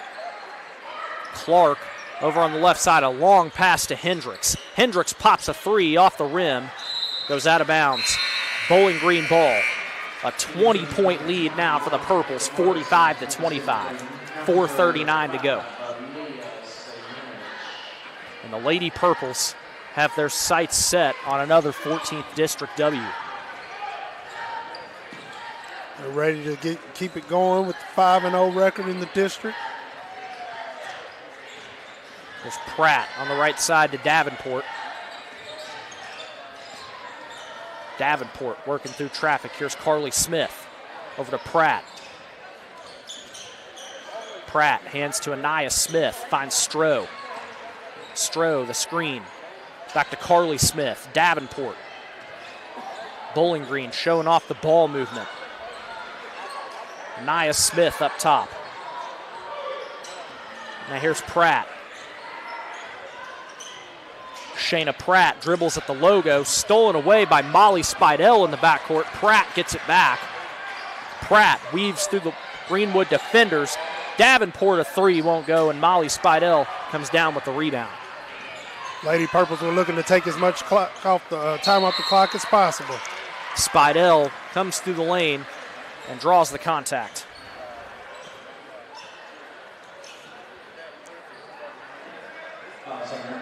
This is something that I feel like they should have been doing the whole game, is just getting it to the inside and getting to the free throw line. Junie Stroh called for the foul. Spidell converts on the first free throw. 45-26, 3:37 to go in this one. Spidell can't convert on the second. Lily Clark gets the offensive rebound for Greenwood, takes it back to the line and pops a three. And Davenport comes down with the rebound. Stroh up the lane. Here's Woods, back out to Stroh. Here's Davenport. Back over to Stroh. Bowling Green up 19.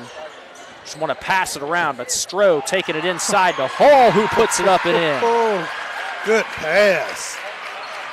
First points of the game for Zara Hall. Here's Camber Morgan over to Clark. Spidell on the right. Throws it off of Woods, and Stroh comes up with it for Bowling Green. Now Davenport, long pass to Woods. Woods up the left side, spin move. Woods, the hook shot goes in. Oh, spin, hook, drop.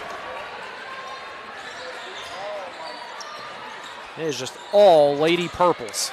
49-26, 2.5 minutes to go. Morrison back to the basket, bounce pass to Spidell, draws the contact. Lady Purple see blood in the water, and they're going all for it. They get Nariah Woods for the foul. Spidell misses the first. Just hasn't been Spidell's night when it comes to putting as many points on the board as she's used to. Her or Hendricks as well hasn't put up the amount of points that she's used to putting up. Spidell drops the second. 2:29 to go in this game, and it's a 22-point lead for Bowling Green. Here's Graves with it. Over to Kaylin Logan on the left side. Here's Micah Wells. Graves over to Woods. Woods through the lane. Back out to Stroh. Stroh can't get the pass. Looking for Graves, and Greenwood take it away. It's Camber Morgan. Now Clark on the left side. 2 minutes to go. Clark still trying to get them in line. Seminovic stolen away by Stroh. Stroh pass up to Logan, who can't corral it. Ball goes back to Greenwood with 1:44 to go.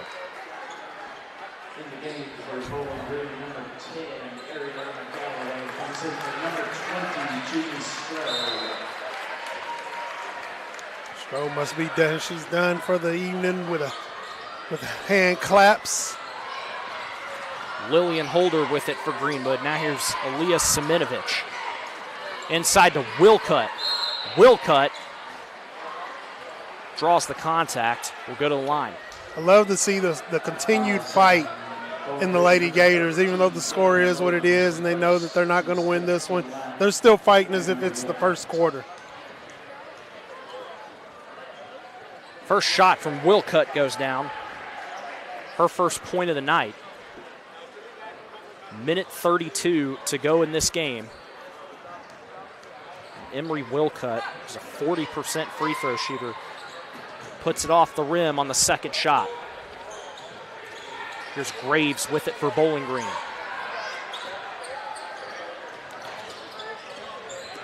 Graves over to Galloway.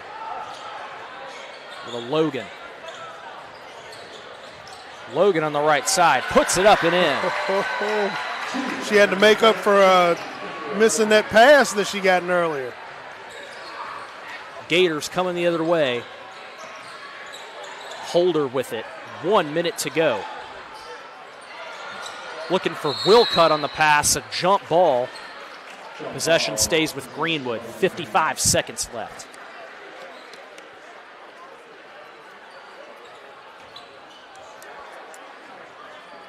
There's Lillian Holder inbounding on the baseline.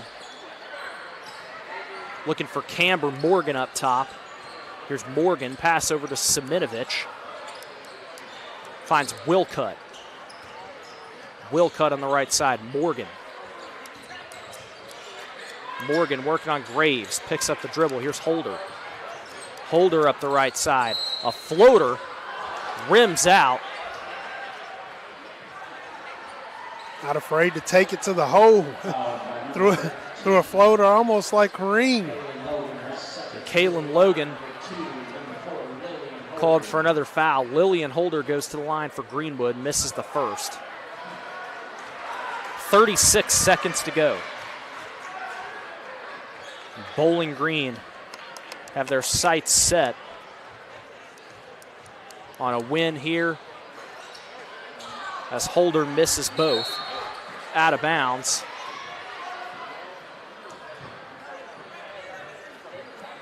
Ball stays with Greenwood under the basket. Bowling Green have a matchup at the arena tomorrow night against Owensboro. Holder, the inbound pass up to Semenovic. Here's Clark. Camber Morgan falls on it out of bounds, and Bowling Green ball, 31 seconds to go. Logan inbounds to Graves. Graves takes it past half court. Bowling Green may just now dribble it out. Here's Woods. Graves on the right side. Finds Logan up top. 10 seconds to go. Kaylin Logan has it poked away. Gets it back. 5 seconds, and Bowling Green will dribble it out. The Lady Purples, a convincing win here at the Swamp tonight. The Lady Purples beat the Lady Gators 51-28. We'll be back for the Don Franklin postgame show here on the 7 Mountain Sports Network.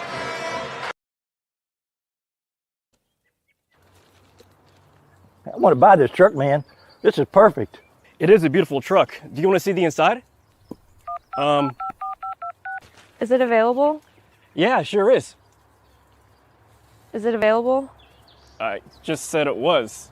Hey, how many miles has it got on it? Just over 30,000 miles. Still practically new. But it's got rain on it. What? Do you want to see the inside? Do you have any questions? No. I have to think about it. Also, it has rain on it.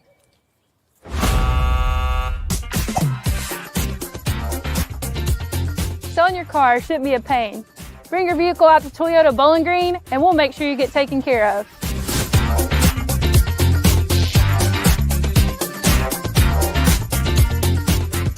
For more than 125 years, Edmonton State Bank has been right here in our community, not as a big, distant bank, but as a neighbor you can trust. What makes the difference? Their lending decisions are made locally by people you know and made quickly, so your dreams don't have to wait. Edmonton State Bank is right here. Learn how they can support you through every stage of life. EdmontonStateBank.com. Member FDIC, Equal Housing Lender. Your perfect vehicle is waiting at Don Franklin Kia in Bowling Green. Choose from the rugged Kia Sportage, the spacious Telluride, the electrifying EV6, and more. All with Don Franklin's 10-year unlimited mile powertrain coverage. With a large inventory of new Kia models and a team of caring automotive professionals dedicated to you, Don Franklin Kia in Bowling Green is here to service all of your Kia needs. Hurry in today to Don Franklin Kia, driven by family. At Warren RECC and NCTC, we offer fast, reliable, high-speed fiber internet service in Warren, Butler, Edmondson, and Grayson counties. NCTC is 75-year communications veteran, and Warren RECC, your trusted energy provider, have teamed up to bring high-speed fiber internet service with a hometown touch, starting as low as $64.95 a month with no contract required. If you're ready for internet that can keep up with the speed of your life, check out WRECC.com/internet and sign up today. How many miles are on it? Man, I lost count, but runs great. Do you want it or not? I think I'll pass.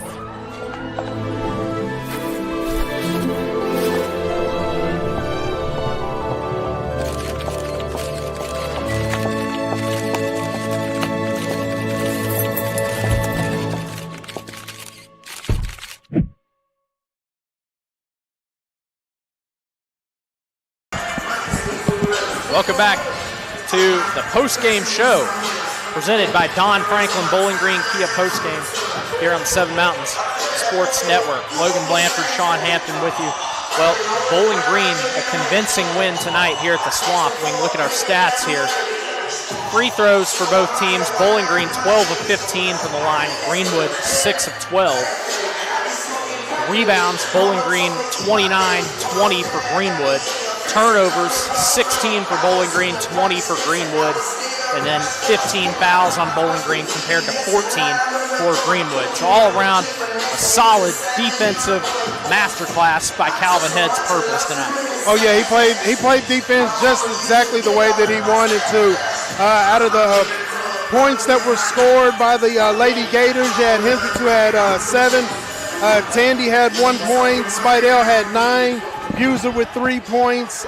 Morrison 3 points and 7 rebounds. Spidell had 9 points and 5 rebounds. Wilcutt had 1 point on the night. You look at the Lady Purples, you had Woods with 4 points and 3 rebounds. Pratt had 2 points and 1 rebound. Graves 1 point, 1 rebound. Galloway 2 points, 2 rebounds. Logan had 2 points. Juniper Stroh 11 points and 5 rebounds on the night. Carly Smith 9 points, 4 rebounds. Maddie Davenport 10 points, 2 rebounds. Anaya Smith had 6 points, 4 rebounds. Corey Ware 2 points, 3 rebounds, and Zara Hall had 2 points and 4 rebounds. They always spread those rebounds around when it comes to the Lady Purples. The Lady Purples are always crashing the boards as a whole team unit. Absolutely, and they pride themselves on that defensive identity. And we're going to get our player of the game, Junie Stroh, coming up for an interview as Big Hamp hands off the mic to Junie Stroh. Junie Stroh, congrats, our player of the game here tonight. Just what would you say about your all's performance as a team? We just really decided to start trusting Coach. In this past week, we've really been working on what we showcase best today. And so I just really say, just Coach, he's really helped us. 11 points for you tonight. You had the 3 threes going early, kind of got you all a lot of momentum. Kind of describe, how important it is for you all to get those 3-point shots while, also being able to stop, everybody on defense. I think it's really important to get our 3 going because I feel like once that gets going, it kind of, how people say offense builds on defensive stops builds on offense. So once we get that stop on defense, just producing those 3s on offense really just gets us going. Looking forward, y'all got Owensboro tomorrow. Be another good test for you guys. We're in the business end of the season now. February, that's the month. Get another district win here, 5-0. Just how important is it to keep winning these games, especially these district games? It's really important just to stack our days. Towards the end of the season, we just need to start getting more wins and gaining momentum for the region tournament so we can make a run in region. All right, well, thanks for the time, Junie. Congratulations on the win. Go enjoy it with your team, and we'll see you next time. See you. Go ahead and send it to a break. We'll take a break here on the 7 Mountain Sports Network. Be back for Bowling Green and Greenwood Boys Edition. At Warren RECC and NCTC, we offer fast, reliable, high-speed fiber internet service in Warren, Butler, Edmondson, and Grayson counties. NCTC is 75-year communications veteran, and Warren RECC, your trusted energy provider, have teamed up to bring high-speed fiber internet service with a hometown touch, starting as low as $64.95 a month with no contract required. If you're ready for internet that can keep up with the speed of your life, check out wrecc.com/internet and sign up today. Your perfect vehicle is waiting at Don Franklin Kia in Bowling Green. Choose from the rugged Kia Sportage, the spacious Telluride, the electrifying EV6, and more. All with Don Franklin's 10-year unlimited mile powertrain coverage. With a large inventory of new Kia models and a team of caring automotive professionals dedicated to you, Don Franklin Kia in Bowling Green is here to service all of your Kia needs. Hurry in today to Don Franklin Kia, driven by family. Welcome back to the 7 Mountain Sports Network, Bowling Green and Greenwood Boys Edition coming up here, and this is set to be a barn burner of a district matchup here in this 14th district. The last time these two teams met, Greenwood got the better of Bowling Green by a score of, or by 10 points.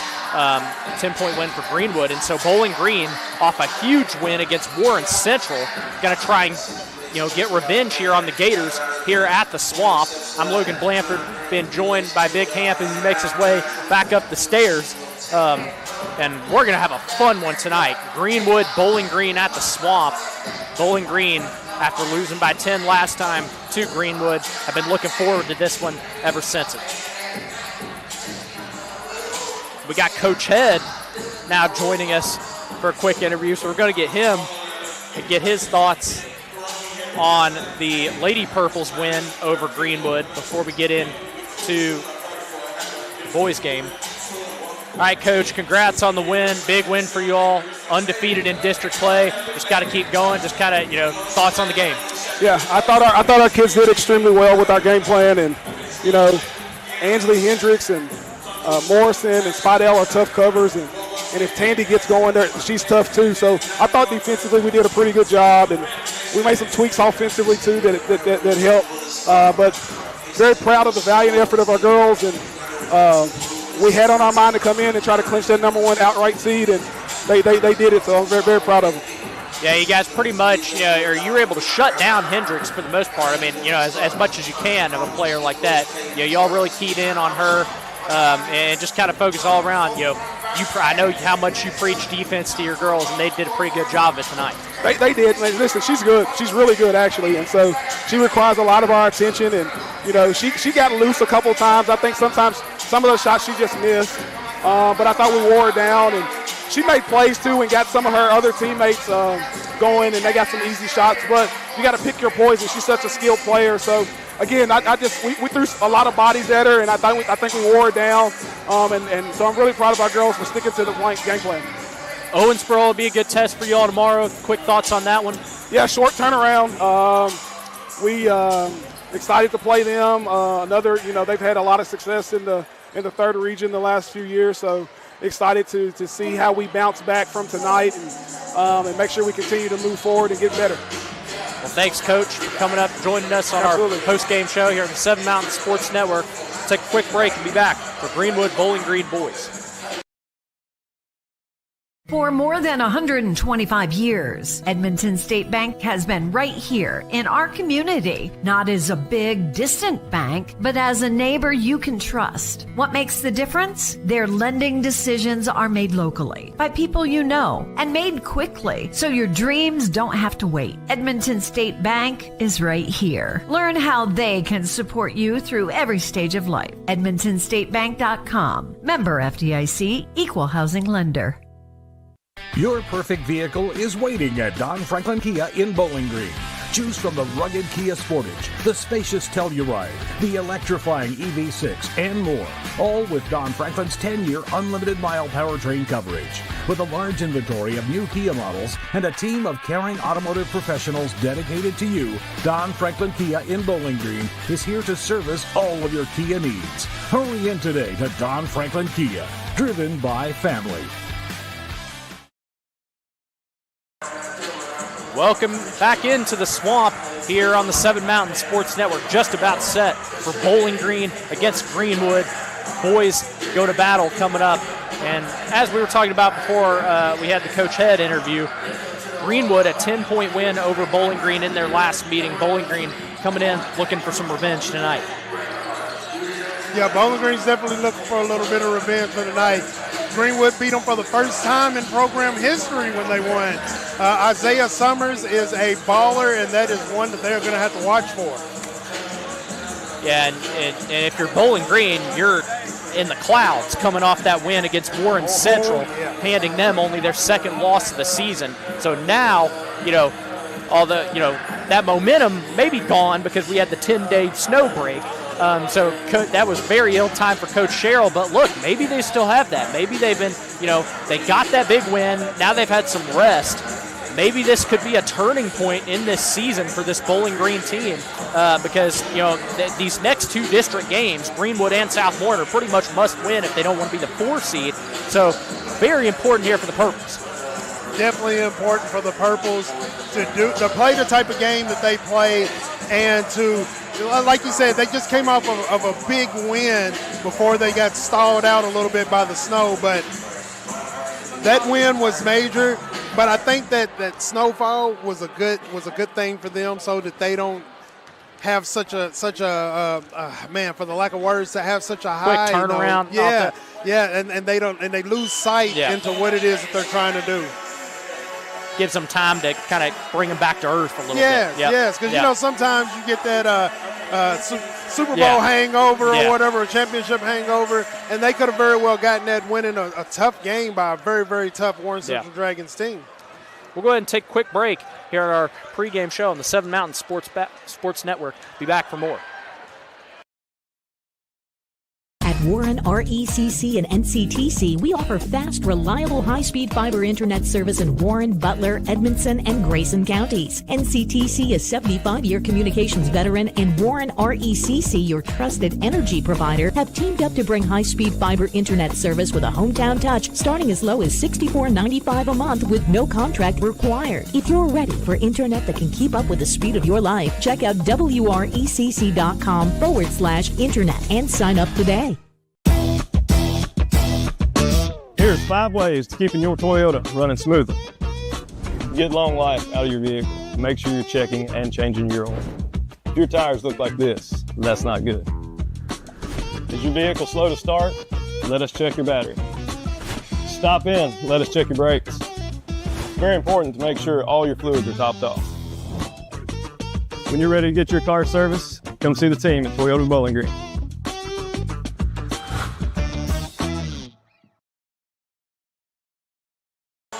Welcome back to the Swamp here at Greenwood High School. Greenwood against Bowling Green coming up. Let's take a look at our team comparisons. And if we compare these two sides, Bowling Green against Greenwood, they're going to be pretty even in a lot of categories here. Greenwood comes in at 16-4, Bowling Green 12-9.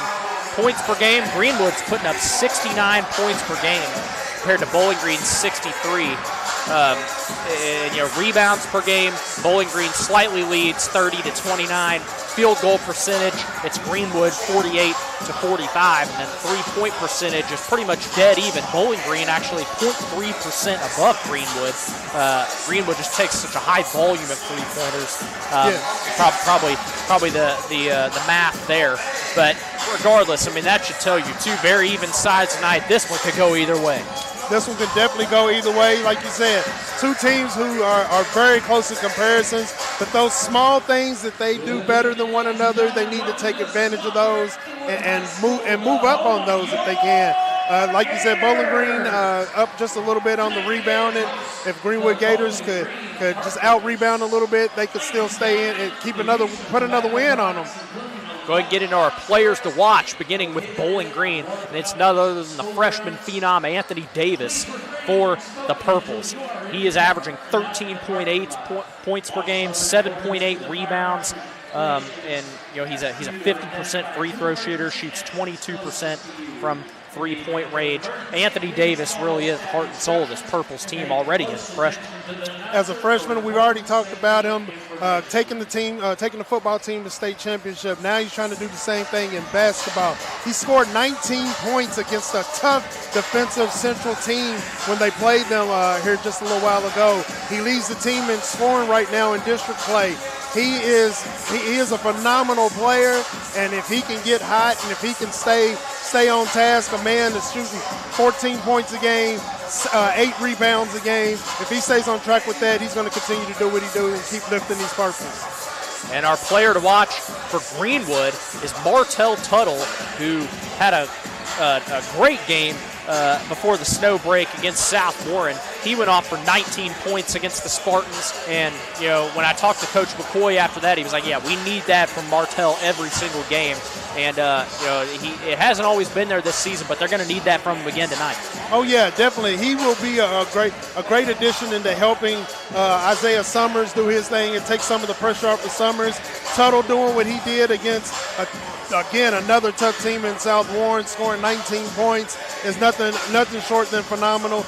And as long as he brings that into this game right here, he'll keep the Greenwood Gators still in contention against the Purples. Yeah, I mean, absolutely. We'll go ahead and take a quick break on our pregame show here on the 7 Mountain Sports Network. Be back for tip-off. Don't go anywhere. For more than 125 years, Edmonton State Bank has been right here in our community, not as a big, distant bank, but as a neighbor you can trust. What makes the difference? Their lending decisions are made locally by people you know and made quickly, so your dreams don't have to wait. Edmonton State Bank is right here. Learn how they can support you through every stage of life. EdmontonStateBank.com. Member FDIC, Equal Housing Lender.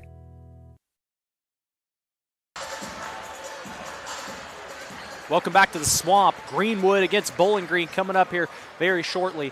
Let's get into starters. Starting with Bowling Green, it'll be number 3, the junior guard Braylon Anderson. Number 5, freshman forward Anthony Davis. Number 10, junior forward Embry Dotson. Number 13, sophomore forward Chance Doyle. And number 15, sophomore guard Hudson Akins. Going over to the Gators, it's number 1, the junior guard Cash Sampson. Number 2, junior forward Martell Tuttle. Number 21, senior forward Isaiah Summers. Number 24, senior forward Landon Metter. And number 30, sophomore forward Ethan York for Greenwood. Get into some keys to the game, shall we, Big Hamp? Start with Greenwood. What do you think? What do you think with Gators? Greenwood, I think that, one, with them, they need to come into this game knowing that they beat South Warren, another powerful team. Knowing that they can win a game against Bowling Green Purples like they did the last time, but don't take them for granted. Come in, play their style of basketball, play their game of basketball, and take advantage of anything that the Purples give them. I think for Bowling Green, you just can't give Greenwood open looks from 3 because they will punish you and have been for the past month or so.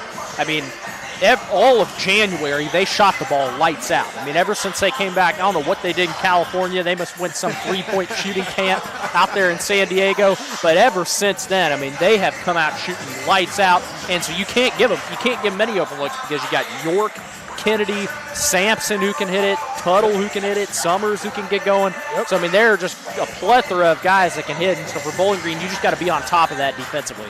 Got to. If you don't stop some of those main players like Summers, like Tuttle, like Kennedy, you got to put a stop to that. And if they put that full court press defense on like they do and just keep playing, they'll do all right. Starters about to be announced on the floor.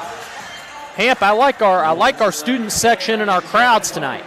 Yes, the student sections. I'm loving what I'm seeing across over here at the Greenwood Gators side. We got a camo theme here at Greenwood. Camo theme, then I love it. I love it. Greenwood always, they always bring it, especially at the home games. They do. Bowling Green, small visiting crowd here. They do. It's very much smaller than what I would have anticipated, but I guess because of the snow and everything, some people are like, I don't want to get out anyway, it's too cold. Maybe they feel like that Bowling Green's just going to win or going to lose, I don't know, but the student section isn't as thick as it used to be, but Greenwood definitely got it filled almost all the way up to the top of the rafters. Greenwood starters about to be announced. Coach McCoy in the suit coat tonight, as he does for all the district games. Got that classic look. Now the Swamp about to explode as their starters about to be announced. Let's talk about Bowling Green for a second. Coached by D.G. Sherrill. I mean, it has just been such progress for them this season as he pushes Embry Dotson away from the puddle in the court. But, I mean, what Coach Sherrill continues to be able to do for Bowling Green, this team just from where they were at the beginning of December has just improved massively. Oh, yeah, they have improved significantly from where they were started the year. They're doing a lot better than a lot of people thought that they were going to do being as young as they are. And they're just pushing it out. I talked to Coach Sherrill earlier in the year. I was like, man, that's like make these guys run these stairs or something. Make them run these stadiums. Put some heart in them. And, man, I don't know what he's done to them, but they got a lot of heart right now. There's an undeniable energy here in the Swamp tonight, and we are about to get underway. Greenwood and Bowling Green tip-off goes out of bounds. And who did it go off of? Refs trying to figure out. They're going to say Greenwood ball. Nobody knew for a second there. It's like, who hit it? Who did it? Tuttle will come over to inbound for the Gators. I tell you, Ham, I am so excited to see this matchup play out. Such an interesting dynamic, two colliding styles of basketball. And here's Summers starting off for Greenwood, up to Sampson. Pass to Tuttle on the left side. Tuttle finds Summers. Now out to Sampson. Sampson driving through. York open top of the key off the side of the rim. Metter rebounds, hands it to Tuttle, who puts it up for two. That's what they have to continue to do. Get those rebounds and put them right back up, man. Keep going for it.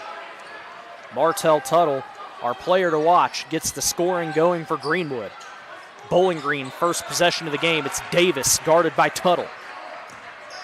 Davis hands off to Anderson. And now here's Doyle. Doyle hands to Akins. Akins spinning through the lane. Hudson Akins puts it up for two. Good move by Hudson. And a whistle blown.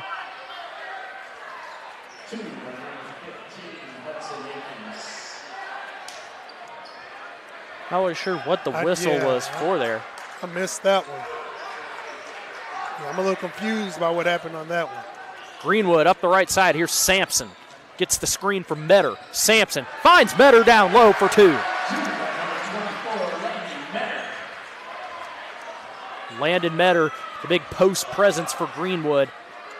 So good at creating space and opportunities for others on the floor. Akins has an open three and splashes it. Akins is looking to get started early tonight. First three-pointer of the game belongs to Hudson Akins of the Purples. Now here's Tuttle. Another hand to Metter. Metter blocked by Doyle. Here's Dotson the other way for Bowling Green. Anderson has an open three. Off the rim, Metter stretches out for the rebound. Metter, long pass up to Sampson, who's able to corral it on the side. And Sampson into two Purple defenders, lays it in. All about the money on that shot right there. Cash Sampson with a great shot. And another whistle blown. They just bring the inbound back. 6-5 Greenwood lead.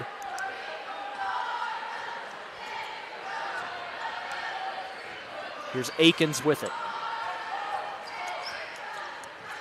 Akins down to Anderson on the right side. Here's Dotson. Akins on the left side. A left side jumper hits the net. And Summers with the rebound for Greenwood. Tuttle fakes the pass. Goes through the lane. Lays it off the glass and in. Tuttle starting off where he left off. A replay brought to you by Toyota Bowling Green as Martell Tuttle walks through the paint and puts it off the glass. He's got a chance for the three-point play now.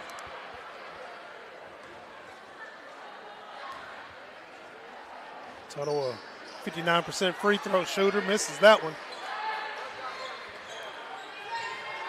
An 8-5 lead for Greenwood. Here's Davis with it now over to Anderson on the right side. Braylon Anderson working on Metter. Anderson back up to Anthony Davis. Pops a three off the back of the iron. York stretches out for the rebound. Pass to Sampson. Sampson fakes the pass. Tuttle puts it off the glass and in. Good pass under the basket, getting it to Tuttle. Martell Tuttle already getting going early with 6 points. He's got 3 buckets. 5 minutes to go in the first. It's 10-5 for Greenwood. Davis finds a cutting Dotson who puts it off the window and won't go. York comes down with the rebound. Ethan York finding Summers on the left. Summers back to York, pops a three, and he's getting going now. Ethan York, and a timeout called by D.G. Sherrill. These Gators are getting on a roll right now. We'll take a quick break as the timeout unfolds. We'll come back here on the 7 Mountain Sports Network. For more than 125 years, Edmonton State Bank has been right here in our community, not as a big, distant bank, but as a neighbor you can trust. What makes the difference? Their lending decisions are made locally by people you know and made quickly, so your dreams don't have to wait. Edmonton State Bank is right here. Learn how they can support you through every stage of life. EdmontonStateBank.com. Member FDIC, Equal Housing Lender. Welcome back to the Swamp. Bowling Green ball out of the timeout. An 8-point lead for the Gators, 13-5. It's Akins with it for Bowling Green at the logo. Hudson Akins gets the screen from Davis. Akins through the lane, puts it up, won't go. Chaz Huff comes down with the rebound. Here's Huff over to Tuttle. Tuttle with the space. Tuttle puts it off the window and in. Tuttle taking it to the hole. I'm telling you, he is already going. Here's Orlando Davis into the game. Now over to Anthony Davis. Anthony Davis through the lane, puts it in. Oh, trick move there by Davis. Anthony Davis gets on the scoreboard. 15-7 is the lead for Greenwood. Huff on the right side. Huff loses it. Stolen away.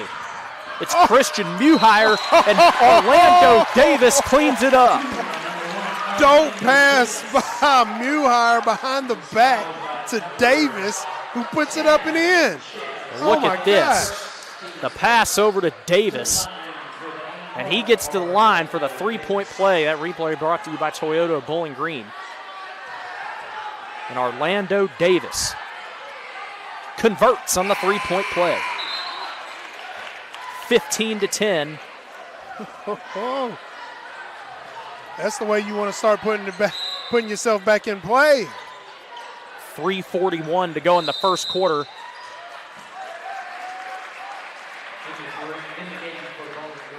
Wow, that was the fastest 5-second count. Yeah. Oh, no, that wasn't a 5-second violation. No, I think it was York. May have. Oh, Muhire slapped his hand out of bounds. Man, yeah, you can't do that. You can't do that. And so it'll be Kennedy shooting at the line. It was a technical. Oh. So they called the tee. And Kennedy knocks down both free throws. Didn't even realize Braden Kennedy was in the game until he's shooting at the line. But a technical this early? It's way too early for technicals.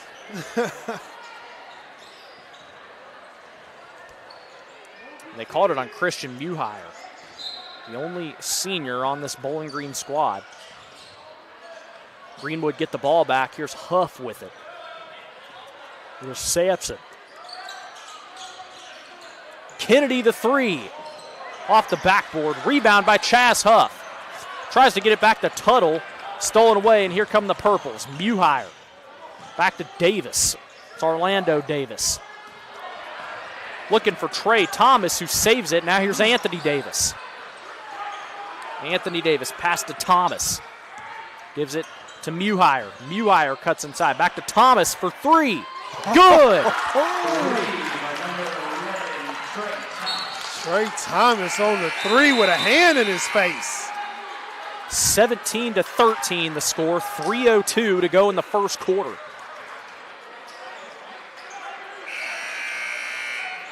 The Drake Tabor is in the game now for Greenwood. He'll inbound. Tuttle and York take a seat for the Gators. Tabor into Kennedy. Kennedy up the left side. Kennedy finds an open Chaz Huff. Right wing three goes in. Can't leave Chaz open out there like that. He'll huff and he'll puff and he'll put a three down. The floater from Trey Thomas won't go. Rebound Summers coming up the other way. Summers through the lane. Draws the contact. Oh.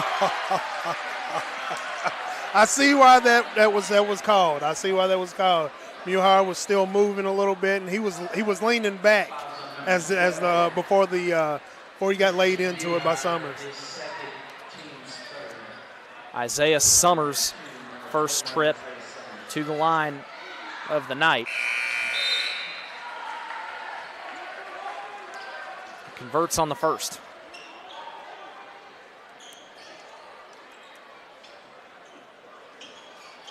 (21-13), 2:38 left in the first quarter.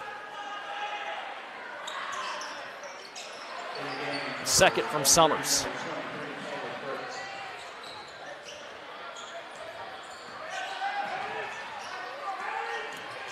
Two and a half minutes to go in the first. Here's Anthony Davis. Davis lays it off the glass and in. Muscled his way to the inside, put it off the backboard and in, man. Davis is playing like he's playing football.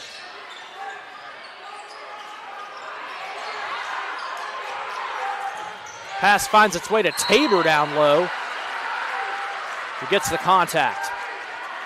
Pass got to him just a little too late there. He was wide open under that basket for a good little second there. He tried to get the ball called to him. Orlando Davis called for the foul, sends Drake Tabor to the line for Greenwood. Tabor knocks down the first. 2:07 to go in the quarter. Anthony Davis and Jamari Staton come out for Bowling Green. Akins and Anderson come back in, and Tabor, second one off the back of the iron, saved by Bowling Green. Here's Orlando Davis on the left side. Almost loses it. Now here's Akins. Hudson Akins through the lane, spinning, and the foul called. They get Drake Tabor, who fouled the driving Hudson Akins. Both teams can keep driving to the hole like they are, man, and get on the line there. Both teams are pretty good free throw shooters. Braylon Anderson back up to Hudson Akins for a top-of-the-key three off the rim. Offensive rebound by Caleb Brooks. Anderson on the right side, pops a three, splash! Braylon Anderson on the board. He's been waiting for that shot all night. That's what he does. Kennedy takes a long three, won't go. Here's Bowling Green coming the other way. It's Trey Thomas. Purples trail by 5. Brooks in the middle, pass to Orlando Davis, runs into Metter, and they get Metter for the foul. 23-18 the score, 1:07 to go in the first. Both teams are putting points up pretty fast. Inbound pass from Orlando Davis over to Trey Thompson. Now here's Braylon Anderson. Akins. To Thomas. Orlando Davis, a turnaround jumper won't go. Rebound by Chaz Huff. Swing pass to Kennedy. Now here's Huff. Kennedy on the right side, 38 seconds. Kennedy gets a screen from York. Looking for York down low. Pass goes out of bounds. Oh, and they say Greenwood ball. Man, looked like it went off of Greenwood's hands, but I'm not a ref.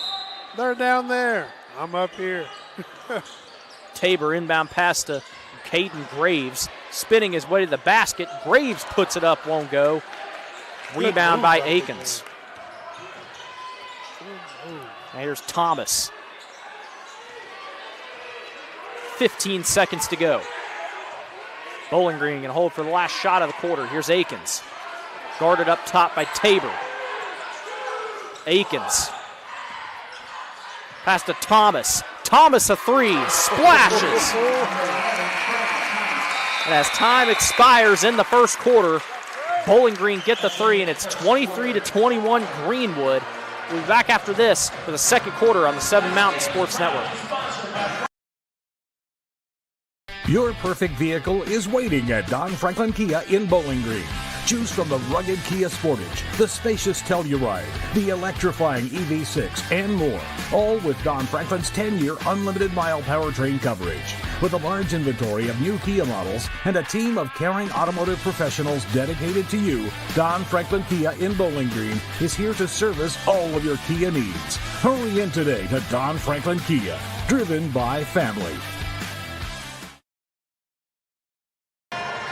Welcome back to the Swamp here at Greenwood High School. Let's take a look at that quarter-ending three-pointer by Trey Thomas of Bowling Green, brought to you by Toyota of Bowling Green. Thomas takes it from the right side right before time expires. Akins with the assist, and Bowling Green got the play they wanted to end the quarter. 2-point game here, Big Ham. This is a fun one. Man, I didn't think it was going to be at 2 points because the way the Gators came out, they were just hitting and going and going and going, and somehow Bowling Green was able to slow that momentum down and gain a little bit for themselves. So I'm looking to see a little bit more of the same action, some more 20 points or more put up again the way that they're playing. Bowling Green start the second quarter with the ball, and it's Anthony Davis. Pass over to Akins. Bowling Green slowing down the tempo. Here's Anderson, back to Akins. Gets the screen from Doyle. Akins puts it off the window, won't go. Pinballs around. And it's going to be off of Greenwood. Possession stays with Bowling Green.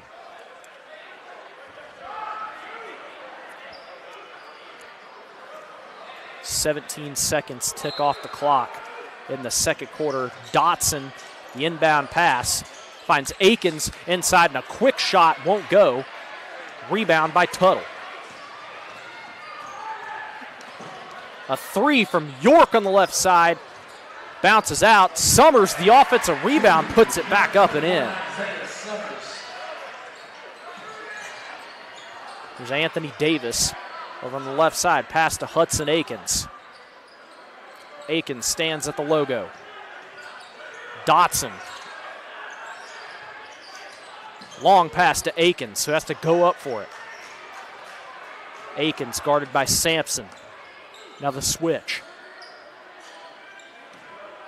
Akins gets the screen from Doyle. Back over to Anderson. A long three from Braylon Anderson off the rim, and it goes out of bounds. Possession to Greenwood. Shooting those long three jumpers, he could have scooted in just a little bit.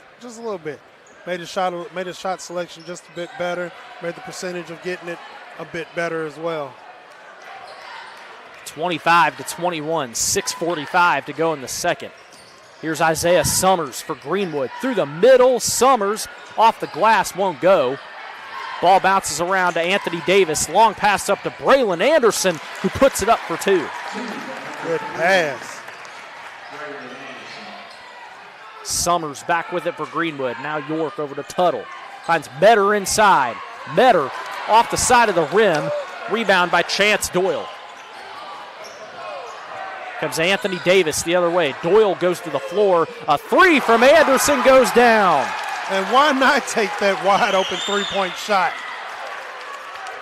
And Bowling Green have the lead for the first time since early in this game. It's 26-25, and Cash Sampson immediately answers. It's time to cash this check, and he did it. Akins at the logo for Bowling Green. Now here's Anthony Davis. Hands to Braylon Anderson. Doyle, top of the key. Hands to Dotson. Anderson, a long three-pointer, gets it again. Braylon Anderson on fire. Call him butter because he is on a roll right now. 29-27 is the lead for Bowling Green. Sampson over to York. Back to Sampson. Summers, long pass to York. Long three from York off the front of the rim, and that's off Martell Tuttle. Ball goes back to Bowling Green. Coach McCoy wants a foul on the three-pointer from York. Here's a replay of that last three from Braylon Anderson. He shot that from Nashville, Big Hand. Dropping big threes. Trey Thomas with it for Bowling Green now. Purples lead by 2.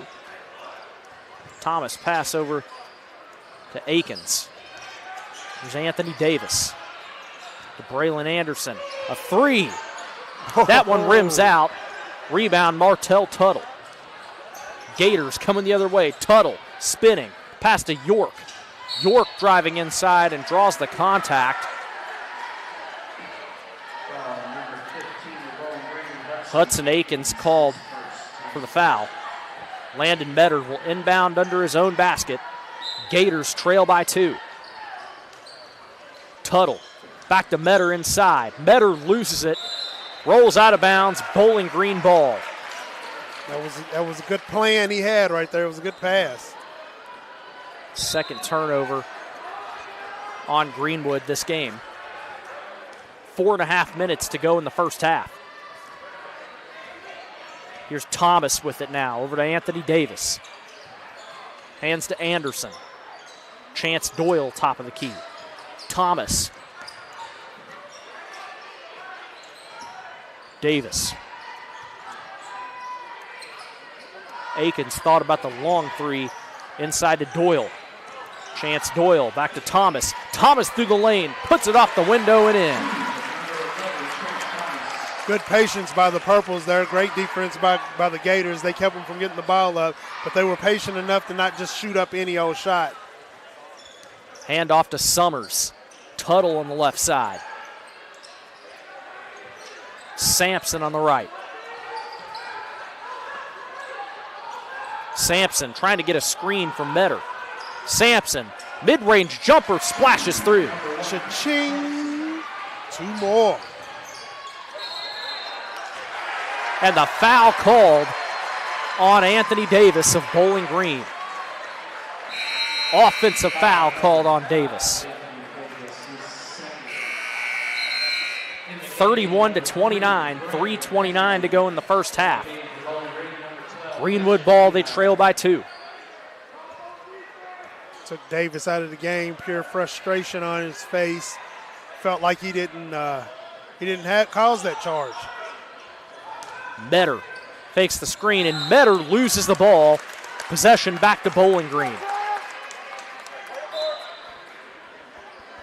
Bowling Green has really slowed the Gators down. They're not moving the way that they were moving here just a little while ago in the first quarter. Here's Thomas directing traffic for the Purples. Tuttle and Huff make their way to the scorer's table for Greenwood. Akins with it on the right side.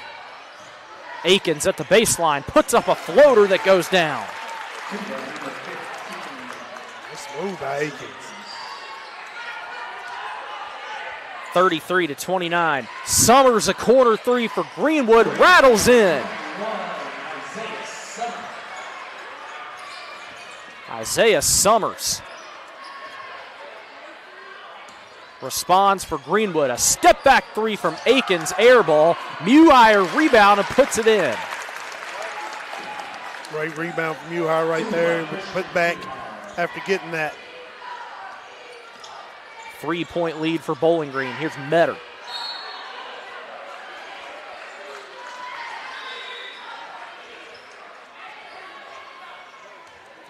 And a foul called.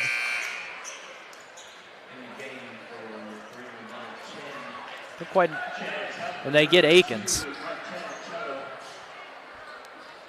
for Bowling Green. 2:19 to go in the first half. 35-32, Bowling Green. Tuttle through the middle and is fouled. They managed to slow Tuttle down. He started off pretty fast in this game. They managed to slow him down just a little bit, but he was able to make himself get to the line this time. Here's Tuttle at the free throw line. Tuttle knocks down the first. 2:18 to go in the first half. Orlando Davis called for that foul on Tuttle.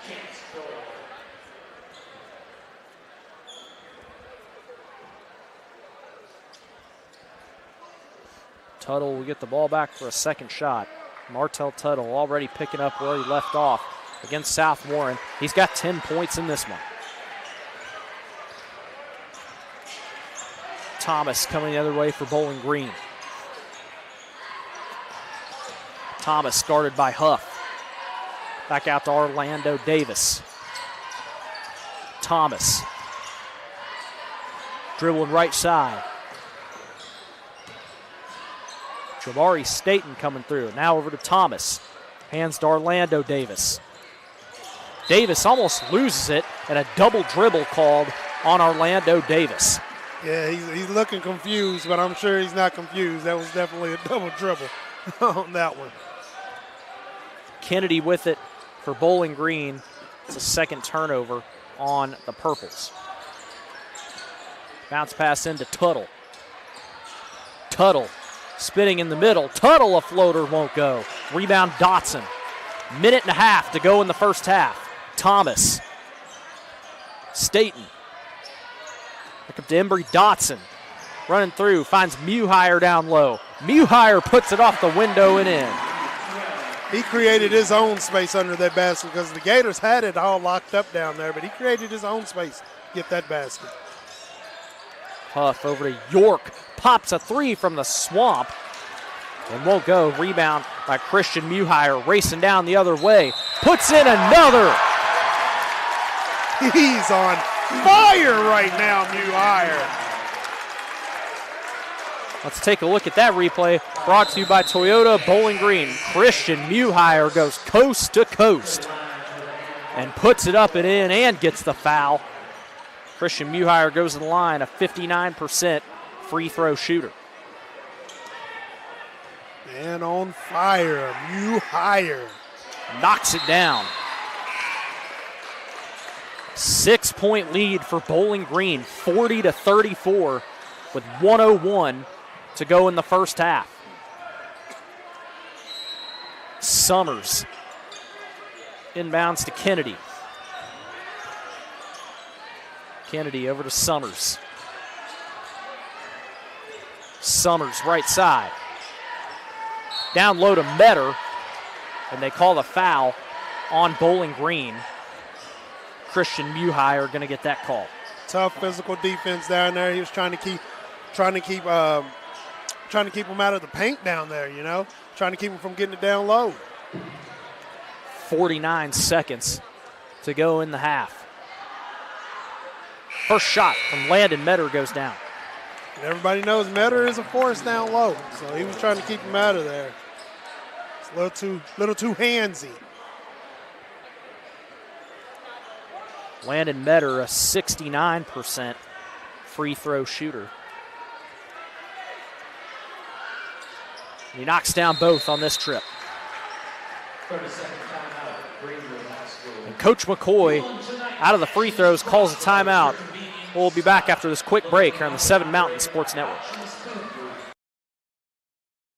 At Warren RECC and NCTC, we offer fast, reliable, high-speed fiber internet service in Warren, Butler, Edmondson, and Grayson counties. NCTC is 75-year communications veteran, and Warren RECC, your trusted energy provider, have teamed up to bring high-speed fiber internet service with a hometown touch, starting as low as $64.95 a month with no contract required. If you're ready for internet that can keep up with the speed of your life, check out wrecc.com/internet and sign up today. Welcome back to the Swamp at Greenwood High School. Bowling Green leads Greenwood 40-36 with 49 seconds to go in the first half. And Greenwood nearly get a steal out of the inbound, but the foul called on Cash Sampson. Great plan by the Gators there, the way that they surrounded the Purples. Were able to lock him up and was almost got that steal. Inbound pass to Trey Thomas. 40 seconds to go in the half. Bowling Green. Now Thomas through the middle. Back out to Staten. Staten won't go. Rebound by Metter. Kennedy coming the other way for Greenwood. 27 seconds. Landed Metter at the top. Hands to Sampson. Summers, 20 seconds. Summers has Metter top of the key. Kennedy over to Summers, 10 seconds. Summers loses it, picked up by Sampson. Sampson floats it up, won't go. Summers to put back in. And that's how the first half will end. Bowling Green leads it 40-38. A thriller here at the Swamp. We'll be back for our Don Franklin halftime show here on the Seven Mountains Sports Network.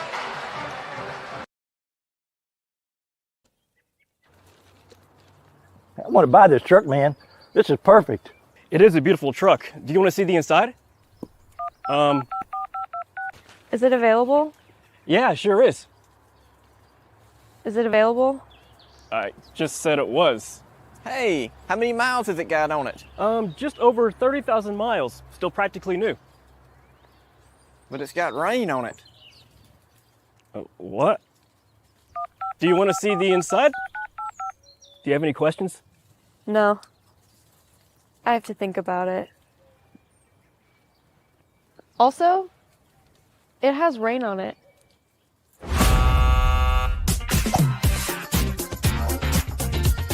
Selling your car shouldn't be a pain. Bring your vehicle out to Toyota Bowling Green and we'll make sure you get taken care of.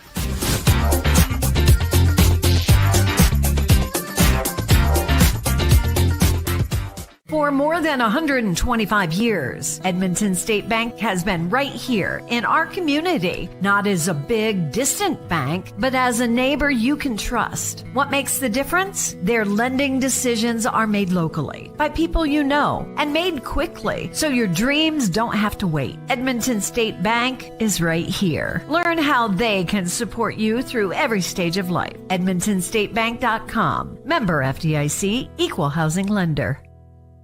Your perfect vehicle is waiting at Don Franklin Kia in Bowling Green.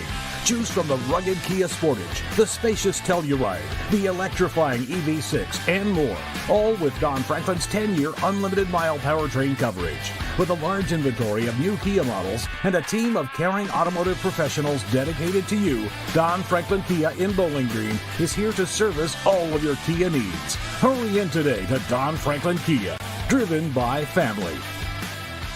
At Warren RECC and NCTC, we offer fast, reliable, high-speed fiber internet service in Warren, Butler, Edmondson, and Grayson counties. NCTC is 75-year communications veteran, and Warren RECC, your trusted energy provider, have teamed up to bring high-speed fiber internet service with a hometown touch, starting as low as $64.95 a month with no contract required. If you're ready for internet that can keep up with the speed of your life, check out WRECC.com/internet and sign up today. Here's 5 ways to keeping your Toyota running smoothly. Get long life out of your vehicle. Make sure you're checking and changing your oil. If your tires look like this, that's not good. Is your vehicle slow to start? Let us check your battery. Stop in, let us check your brakes. It's very important to make sure all your fluids are topped off. When you're ready to get your car serviced, come see the team at Toyota Bowling Green.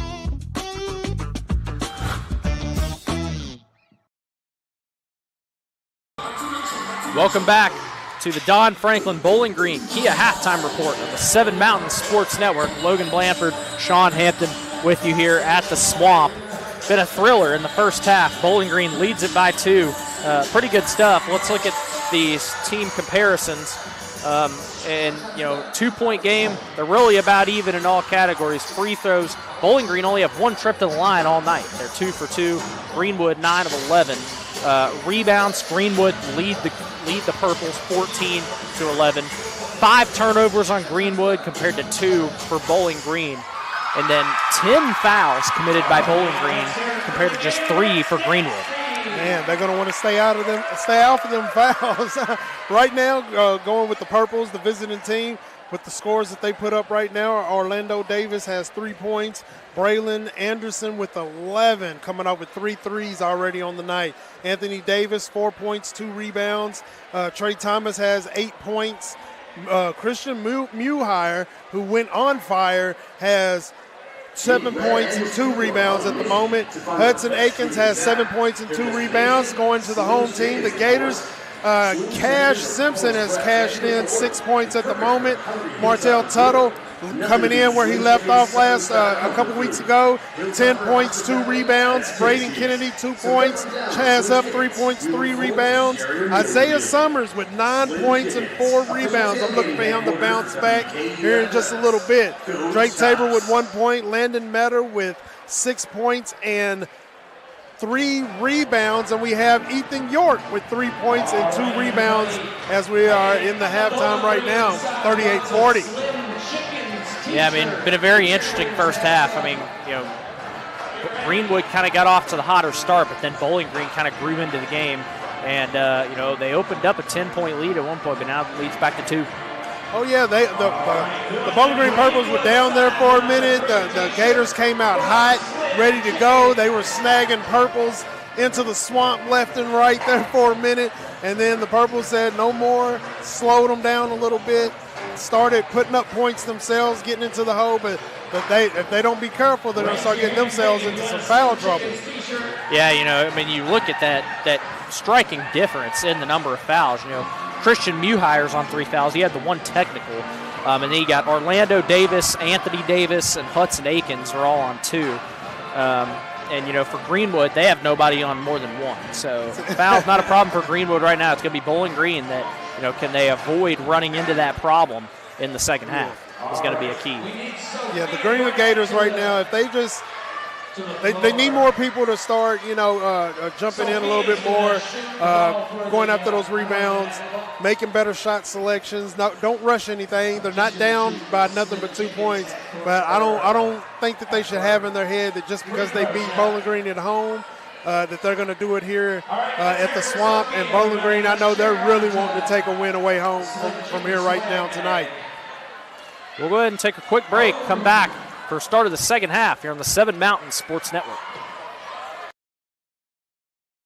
For more than 125 years, Edmonton State Bank has been right here in our community, not as a big, distant bank, but as a neighbor you can trust. What makes the difference? Their lending decisions are made locally by people you know and made quickly, so your dreams don't have to wait. Edmonton State Bank is right here. Learn how they can support you through every stage of life. EdmontonStateBank.com. Member FDIC, Equal Housing Lender. Your perfect vehicle is waiting at Don Franklin Kia in Bowling Green. Choose from the rugged Kia Sportage, the spacious Telluride, the electrifying EV6, and more. All with Don Franklin's 10-year unlimited mile powertrain coverage. With a large inventory of new Kia models and a team of caring automotive professionals dedicated to you, Don Franklin Kia in Bowling Green is here to service all of your Kia needs. Hurry in today to Don Franklin Kia, driven by family. Welcome back to the Don Franklin Bowling Green Kia halftime report here on the 7 Mountain Sports Network. About a couple of minutes till start of the second half, and we've got Bowling Green leading Greenwood 40-38. We'll go ahead and get into some scores from around the 4th region tonight. On the girls' side, Allen County Scottsville got a win over Macon County of Tennessee, 84-73. And Barron County got the better of Cumberland County, 63-49, in a huge region matchup there. And on the boys' side, Cumberland leading Barron 39-36, and then Allen County Scottsville leads Macon County 39-32. Both those games in the third quarter as of right now. I love when our cousins are winning. That's what I call our neighbors. Our neighbors to the east, the north, the south, and the west. Those are our neighbors right there. I love it when we're winning against different opponents. So back to this one here at the Swamp. I mean, this should be fireworks of a second half. I mean, you've got two teams that really, really need this one. Bowling Green 1-3 in district play. Greenwood 2-2. So, regardless, whoever wins this is still gonna. Whoever loses this is still gonna have a losing record. And if Bowling Green were to win it, it would tie Bowling Green and Greenwood at 2-3, and then split the series of RPI would decide things. I think you've got South Warren in the mix there too. Don't know what's going on. Or that they play tomorrow, so it's weird having not another district game going on at the same time. But we'll be over at Warren Central tomorrow for that one, another big district game. But about a minute till we start the second half. Big Camp, preview second half a little bit. What are your thoughts? Man, I'm just looking to see if the Purples are going to continue to keep doing what they're doing, keeping the momentum going. Keep pushing the way that they're pushing. If they keep moving the way that they're moving, they may come out of the Swamp with a win. If Greenwood don't get it together, they'll have another loss on their record, bringing it down for them in the district. You don't want a loss right now in district play. So I know they're going to fight to keep their home record going. They're 7-2 at home right now. So they want to keep that moving along, but everybody else is going to have to help out and keep playing the way that they're playing, which is playing good defense and just take better shot selections. Yep. As the teams make their way out onto the court for start of the second half. Both of these teams came off of winning against two teams who are considered top dogs in the district, maybe even top dogs in the region. Yeah, I mean, Greenwood got the big win over South Warren before the snow break as well. We didn't talk much about that in the pregame, but yeah, that was a huge win for Greenwood. 23 points was the deficit. Yeah, that's why it's good that they probably had this break. Both of these teams would have came in on a super high. Greenwood get the second half going. It's Cash Sampson with it. Finds Metter on the right side. Metter back up to Sampson. Sampson dribbling through. Looking for Tuttle. Couldn't quite corral it. Anthony Davis coming the other way and is fouled. Oh, thought he was going to try to yam that one. Cash Sampson called for the foul on that one. Sends Anthony Davis to the line. Davis, a 64% free throw shooter, knocks down that one.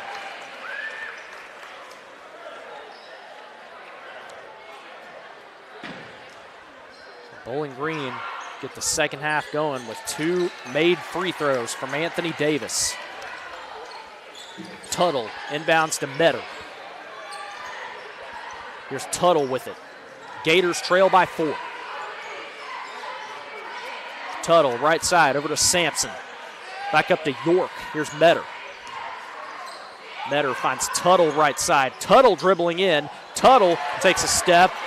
Chance Doyle with it for Bowling Green. Now here's Braylon Anderson. The jumper off the rim. The putback by Dotson goes through.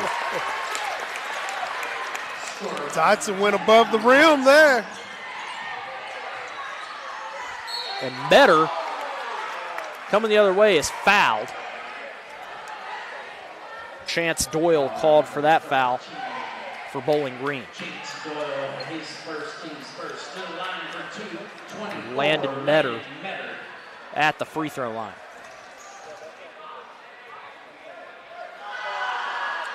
First shot from Metter off the front of the rim.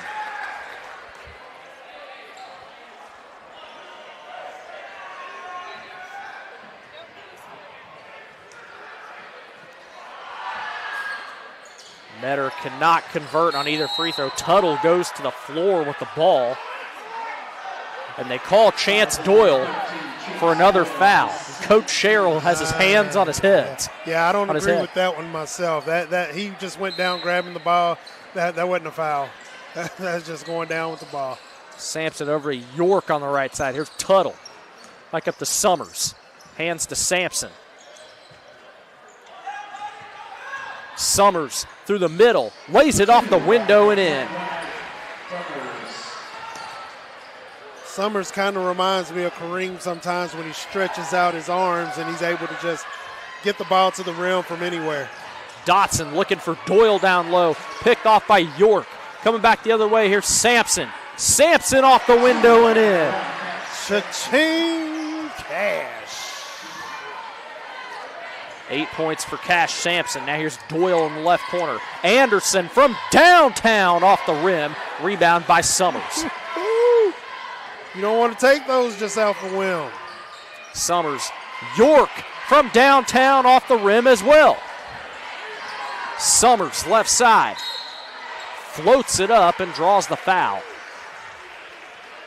Can't start taking these long three-point shots just with no thought. I mean, the ball didn't even get passed around a few times before he made that shot. I understand he was open, but that was a super deep shot that he took. Bad, in my opinion, that was a bad shot selection. 44-42 is the score, make it 43 for Greenwood. And Summers will have a chance coming up to tie it.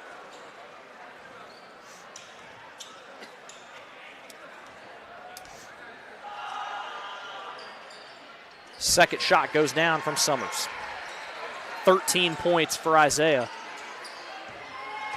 In a tied game at 44, 6 minutes left in the third quarter. Doyle over to Anthony Davis, pops a three from the left side. Won't go, and stolen away back by Dotson. Davis puts it up, won't go, and they say out of bounds off of Greenwood. Coach McCoy pleading with the ref on the opposite side of the floor. Lob pass into Davis. Finds Akins, a lob blocked by Metter. Big block on the inside by Metter, man. You can't just take it up there lazy. He's going to knock it out of bounds every time.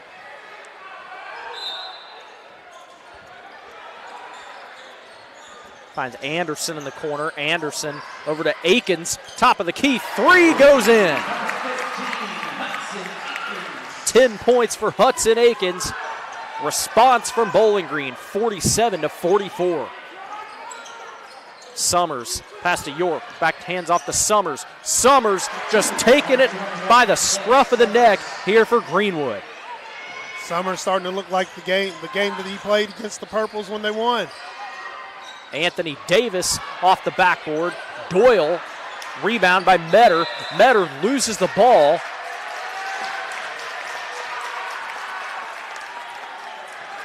And it'll stay with Bowling Green. Said it was off the knee of Landon Metter.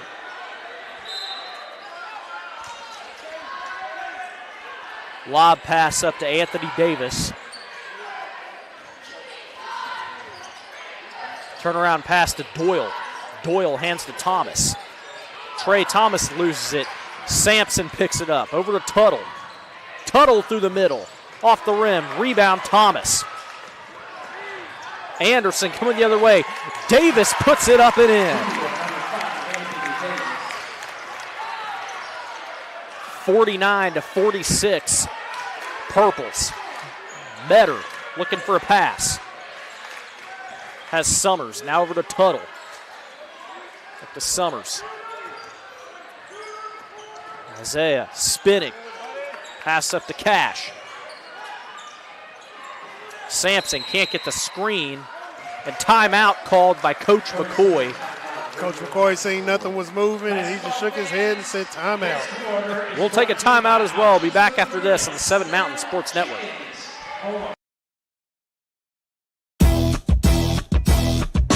Here's 5 ways to keeping your Toyota running smoother. Get long life out of your vehicle. Make sure you're checking and changing your oil. If your tires look like this, that's not good. Is your vehicle slow to start? Let us check your battery. Stop in, let us check your brakes. It's very important to make sure all your fluids are topped off. When you're ready to get your car serviced, come see the team at Toyota Bowling Green.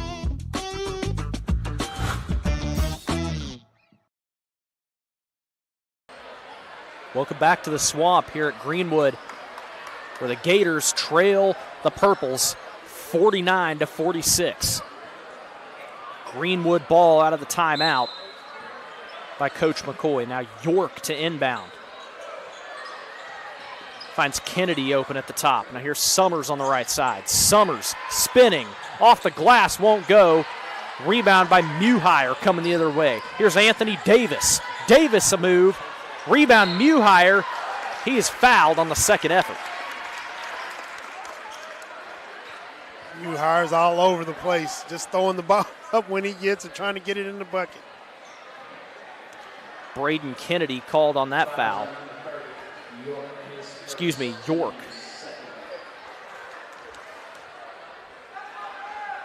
And Muhire misses the first free throw. Christian Muhire comes back into the game on 3 fouls. 4:09 to go in the third quarter.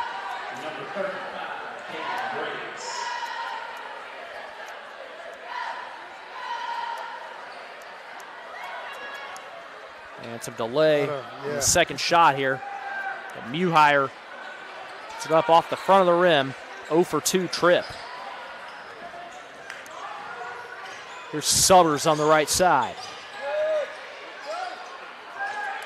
Three from Huff, splashes down. Chaz Huff's got 2 threes tonight and ties the game for Greenwood at 49. Great pass by Summers, faking it, making everybody thinking that he was going to the inside. Took it to the hole and then passed it back to the outside. Thomas rounding, and Davis almost gets the offensive board. Kennedy on the left side for Greenwood, throws it away. Davis saves it into Anderson. Anderson over to Muhire, dribbles the baseline. Muhire can't get it to go. Rebound Kennedy. Kennedy coming the other way. Kennedy inside to Graves. Graves waits, puts it up, won't go. Ball stays with Greenwood. Wow. And Coach McCoy is furious about the no call. Boos all around. Boo! Everybody's booing on both sides. Bowling Green side, Greenwood side. Everybody's booing. I mean, Muhire just flew into Graves. He did. He did. Right side three from Huff off the rim, and the rebound by Anderson. Long pass up to Davis. Davis down into Akins for 2. 12 points for Hudson Akins. 3 minutes to go in the third quarter. Tuttle over to Kennedy. Tuttle spinning through, puts Muhire on the floor and ties the game for Greenwood. Muhire got stuck in the wash cycle there. Here's Thomas over to Anthony Davis. Step back 3. Davis splashes it. A response from AD.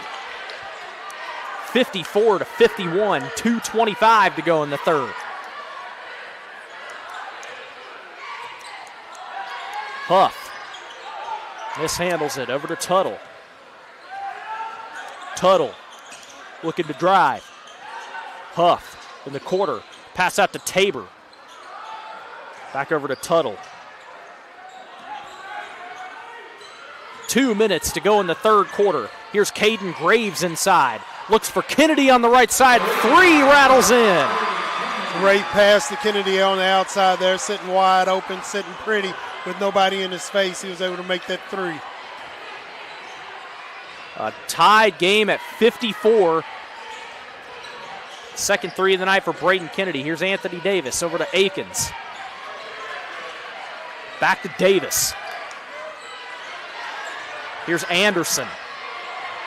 Anderson runs into Graves. And the foul called. And looks like they're going to get Caden Graves on the reach in.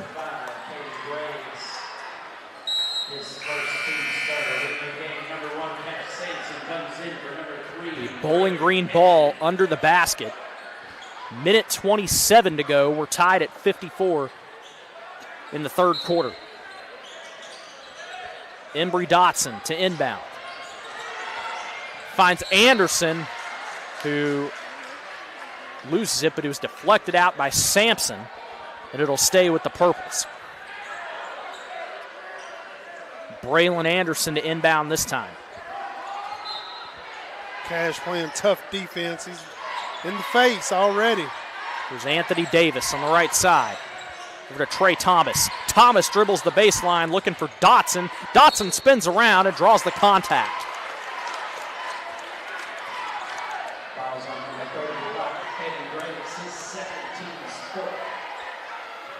Both teams playing some pretty tough and physical defenses at the moment. 2 quick fouls there for Caden Graves. And Dotson can't give Bowling Green the lead on the first. Second shot from Dotson rattles out, an 0 for trip from Embry Dotson. And we'll stay tied at 54 with 70 seconds to go in the quarter. Sampson picks up his dribble. Looking for Tuttle in the middle. Deflected by Tuttle. Ball on the floor. Thomas corrals it. Over in the corner to Anderson for 3. That's where he likes to take his shots, over in the corner. A long pass from Sampson up to Tabor. The response from Graves. 57-56. Purples lead it by 1. Here's Thomas at the logo. Trey Thomas over to Anthony Davis. 30 seconds to go. Home side crowd stomping on the bleachers, yelling defense. Dotson to Orlando Davis. Back to Anthony Davis, over to Anderson. Bowling Green want to hold for the last shot, 15 seconds. Davis fakes the handoff. Davis driving through. Gets to the line with the foul. They call Cash Sampson on the foul. Good move by Davis on the fake pass and splitting the defense and able to take it to the hole and get on the foul line. 64% free throw shooter, Davis. Rims out the first. He made his first 2 on his first trip. This is that one, and with 9 seconds to go in the third quarter, we stay at a 1-point game pending the second shot from Anthony Davis. Davis knocks down the second. 2-point game, 58-56. 9 seconds to go in the third quarter. Martell Tuttle inbound for Greenwood. Gets it into Drake Tabor. Here's Tabor. The foul called. I disagree. Looking at it from this angle, it was ball. I would tend to agree with you, but they get Orlando Davis, and that's his third foul. 5 seconds to go in the quarter. Chaz Huff inbounds in the backcourt. Here's Tuttle. Greenwood going quick. Tuttle walking in, swatted away, and a foul called on Muhire. Oh, Tuttle didn't like that. And was it Muhire or Davis they got? Because they're both on 3.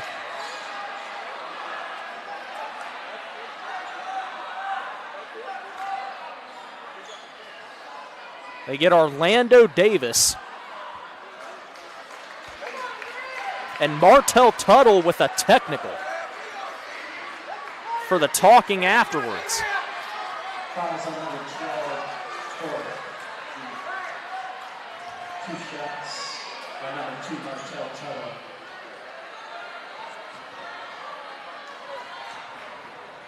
We're Bowling Green with the technical, and so Tuttle gets the first one to drop in.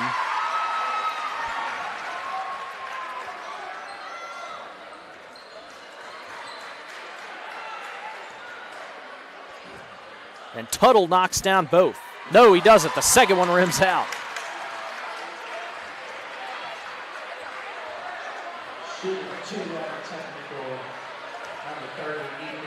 And now Ethan York goes to the free throw line by himself.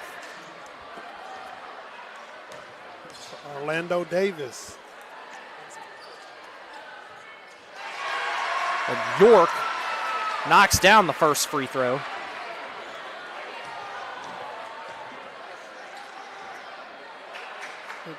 Davis is on the bench. York knocks down both. Orlando Davis, that's his 4th foul. And he comes back in. With 1 second remaining, and Greenwood takes the lead with 3 free throws made. And the ball is Tabor past a Huff, and that is how the third quarter will end. 59-58, Greenwood set for a thrilling finish here at the Swamp. Don't go anywhere. We'll be back after this on the 7 Mountain Sports Network.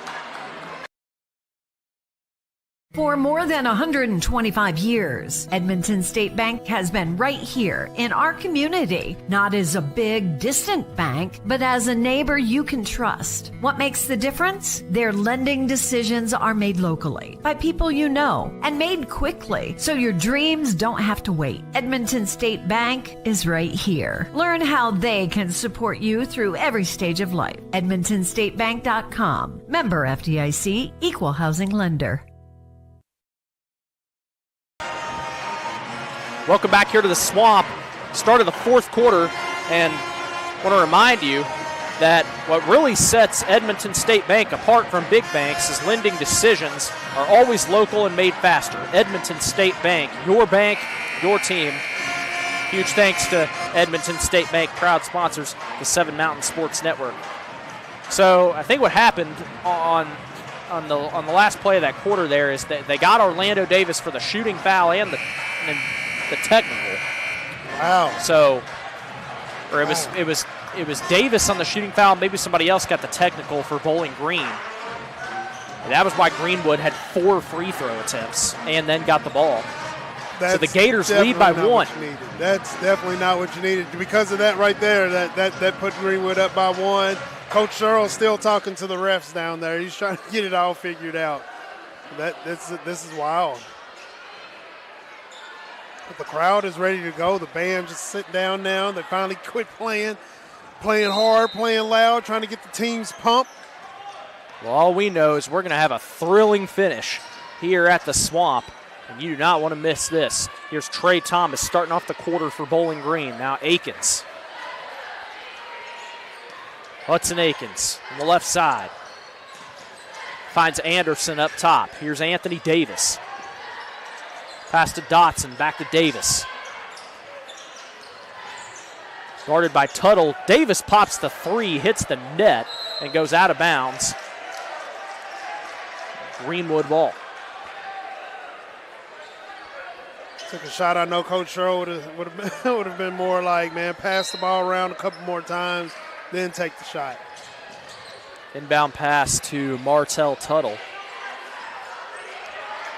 for Greenwood. Tuttle looking for some space. Tuttle spinning through. Gets it to go. 15 points for Martell Tuttle. Tuttle and Summers both with 15 for Greenwood. Dotson throws it into Akins, who's fouled.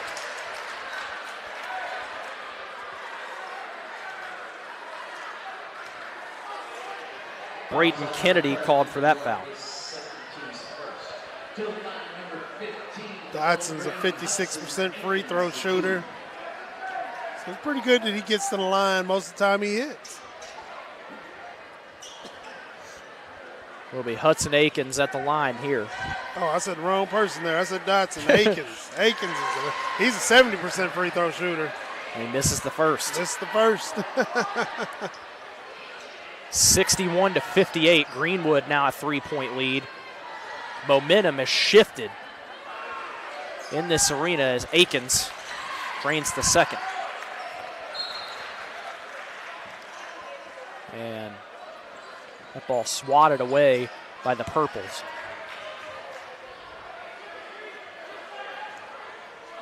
Inbound pass from York.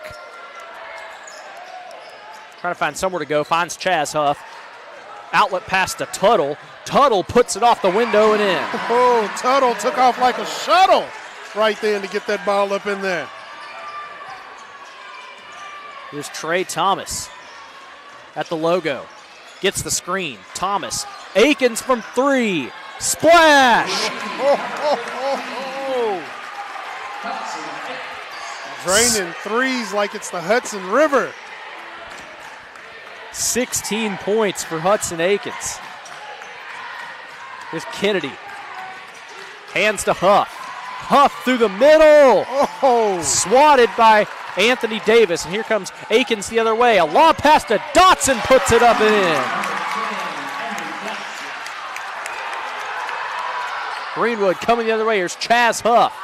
Kennedy for 3. Splash! Fireworks here at the Swamp. Thomas. Hands off to Dotson. Dotson through the lane to Davis, puts it up and in. Dotson giving a good trip to Davis, putting it up and in. Summers. York. York through the lane. Gets the and one. Ethan York driving through the lane like a Toyota. And he gets that and one there. and they call the foul. Good move, good move. Way to get to the hole and get in there.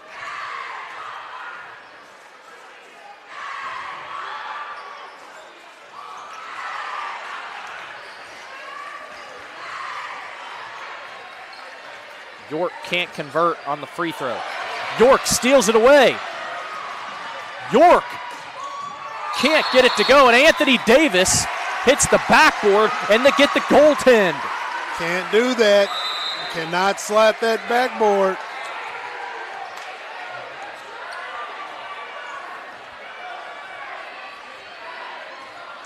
Bowling Green coming the other way. They trail by 4, 70-66.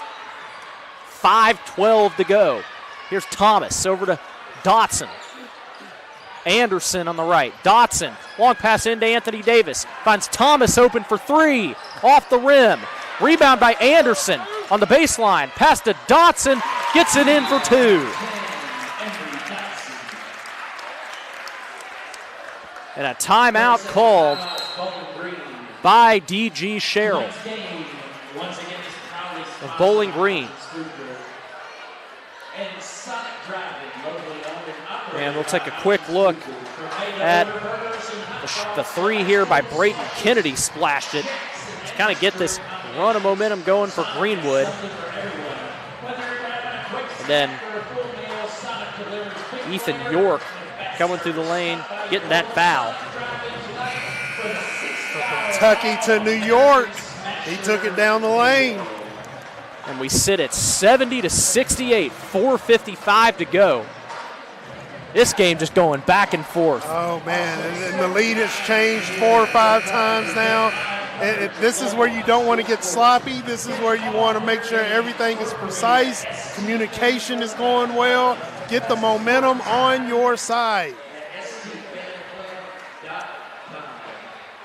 This one is going to go all the way down to the wire, Hamp. I mean, there's no doubt about it. I know Bowling Green doesn't want to play another overtime situation. So they better get it together and get it in gear now. And I know Greenwood does not want to lose at home to the Purples. Kennedy pass over to Sampson. Now here's Summers on the left side, deflected away by Thomas. Ball stays with the Gators. That's why you keep those hands up and keep them moving when the ball's being passed around. Martell Tuttle, pass over to Sampson, a corner three. Rebound by York. Second effort goes in the and one. York stepping up in a major way right now. And Ethan York gets another and one, his second in rapid succession. And usually Ethan York does everything from behind the three-point line. Today he's getting it done down on the post. He said he'll get it down low. It don't matter where it is. He's going to get the ball in the bucket. He converts on that free throw. Pass on to Akins. Akins at the logo with it for Bowling Green. Purples trail by 5, 73-68. Anthony Davis. Over to Braylon Anderson. Finds an open. Akins down low. Dotson can't get it to go. Rebound Tuttle. And a travel called on Martell Tuttle. 4:03 to go in the game. Chance Doyle comes in for Embry Dotson. Gators have the momentum on their side, but they're going to lose it by small mental mistakes. Now, I didn't know if that was a walk worth travel, but. Inbound pass to Braylon Anderson. And the foul called. Wow. On Cash Sampson. That's his fourth. I don't know what to make of these. These calls, these last two calls are kind of iffy. Chaz Huff comes in to replace Sampson. 4 minutes to go in the game. Lob pass up to Anthony Davis. He's got space. Davis goes through the lane and puts it in. Good move by Davis taking it to the lane. Davis and Akins both with 16 for Bowling Green. Here's Braden Kennedy. A three won't go. Rebound by Chaz Huff. Back out to Summers. Summers through the lane. Can't get the finger roll. And Akins the rebound for the Purples. Anthony Davis on the other end. Here's Thomas. Puts in the floater. Thomas has been putting in a little work this game. Back to a 1-point game, 73-72. 3 minutes, 10 seconds to go. Kennedy, guarded by Anderson, over to Huff. Here's Chaz Huff. 3 minutes to go. Metter on the right side, spinning through. Metter off the window, draws the foul.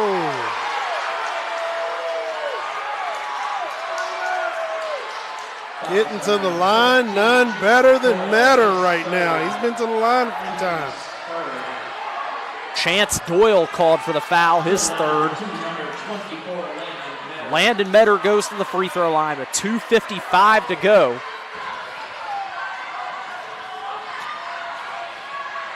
And Metter converts on the first. With 5 points for Landon Metter tonight. Gives the Gators a 2-point lead. Chance to stretch it to three here. Metter knocks down both.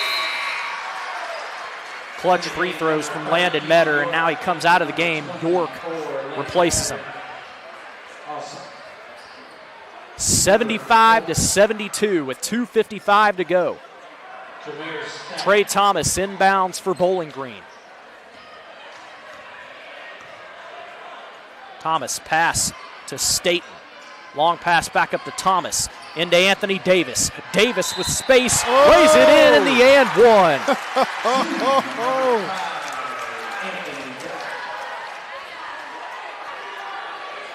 Anthony Davis takes that pass. Greenwood pressed, so they left some space down low for Davis to get to. Isaiah Summers called for that foul. Anthony Davis to tie the game for Bowling Green, and he does. 2:44 to go. York, long pass to Huff, back to York. Here's Greenwood with it. Braden Kennedy dribbling at the logo. Kennedy on the right side. Working on Anderson. Kennedy, the floater, rims out. That ball goes out of bounds. Ball to Bowling Green. Out of bounds off of Kennedy. 2:28 to go. Trey Thomas takes it up the court for the Purples. Yes, this is when you don't want to get sloppy and make mental errors. And timeout called by D.G. Sherrill. Tied at 75 with 2:18 to go in the ball game. Hamp, what a game this has been. This has been a roller coaster, and we're tied at 75. 2 minutes, 18 seconds, and it's going to be a thriller all the way to the end. All the way to the end. This is where you don't want to get into a situation to go into overtime. You want to end the game. You want to end it as quickly as possible. You don't want to go into some extra innings there or extra quarters, because you never know what's going to happen. This is the position that the Bowling Green Purples were in against the Warren Central Dragons. They had to go into overtime in order to beat them. So they're no stranger here of late, as in the going into overtime. But you don't want to get in this position right here. You want to try to put the game away if you can. And the Gators could do it if they just, stop making the mental errors that they've been making. Yeah, and both these teams kind of traded momentum shifts, traded possessions, traded some blows on the other end. There's been a lot of hooting and hollering, to say the least, about the officiating tonight. And I think it's safe to say, both teams have gotten calls at some points, and so it's pretty.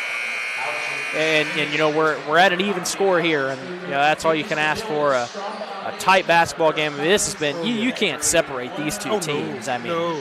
No, and it's looking good for Greenwood because again, I don't know. I hadn't heard much about them being a favorite or a big contender in the district or anything, but they're doing pretty well. Like again, against teams that are considered top-notch. Surprise team of the year for sure. Yes. And I think Coach McCoy's going to have a good shout for 4th Region Coach of the Year. And they get the illegal screen call on Bowling Green. It's almost looking like the officiating crew is going to make the decision on this game on how it's going to end. I mean, I'm just speculating. I'm not saying it's happening. 2:08 to go. Greenwood ball. Tied game. Here's Cash Sampson with it. Guarded by Anderson. 2 minutes to go. Summers on the right side. Summers runs into a trap of purples. Summers can't get it to go. Akins pulls down the rebound. Long pass over to Staten. Here's Jamari Staten for Bowling Green. Now Hudson Akins. Spins around. Akins on the right side. Dribbles through. Lays it off the glass and gets the contact.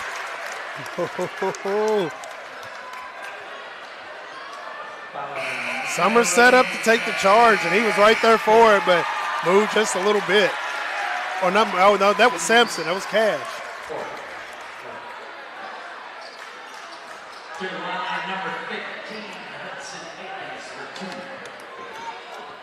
Actually, Martell Tuttle they get on the foul there.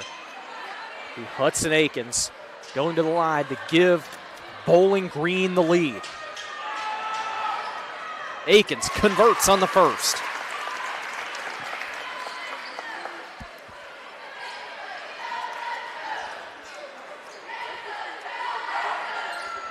Akins knocks down both. 18 points for Hudson Akins. 77-75.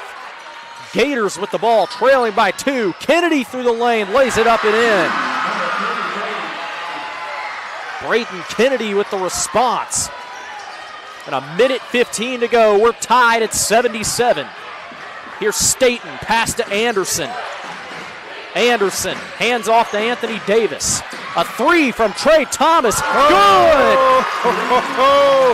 Trey dropping trays. 80-77, and we're under a minute to go now. And Coach McCoy calls a timeout with 56 seconds to go.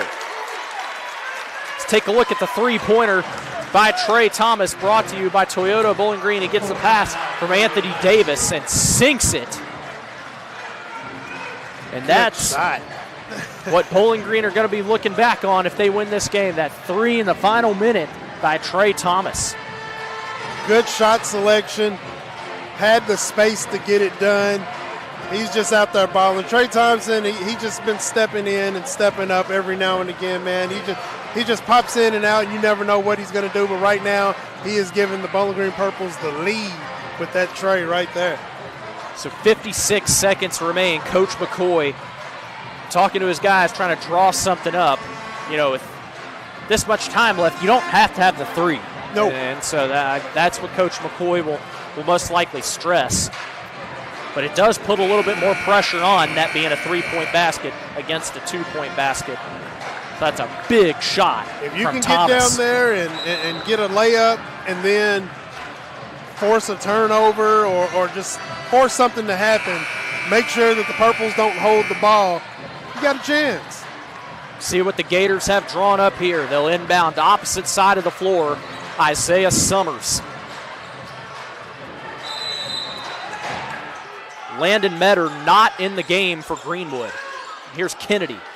Over to York. Back up to Kennedy.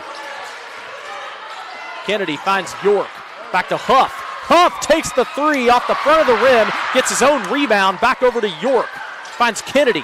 Here's Tuttle. Tuttle takes it in for 2.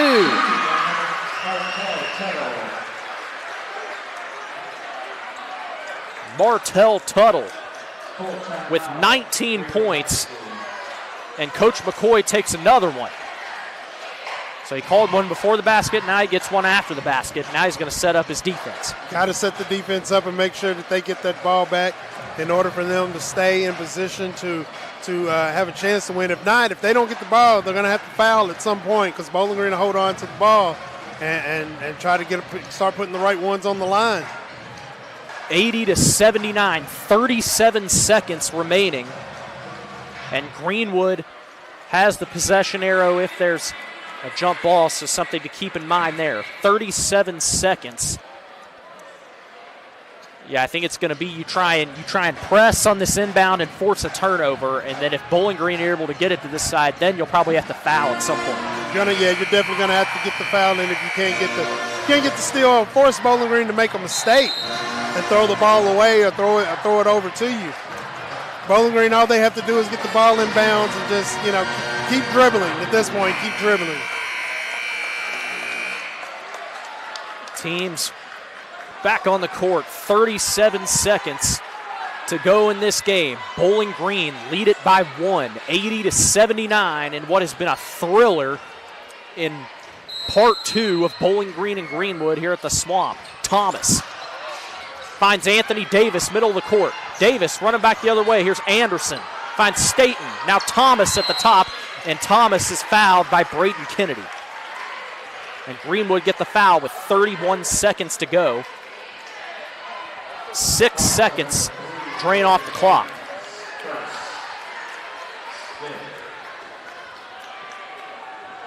Trey Thomas at the free throw line. And Thomas, the first, off the back of the iron.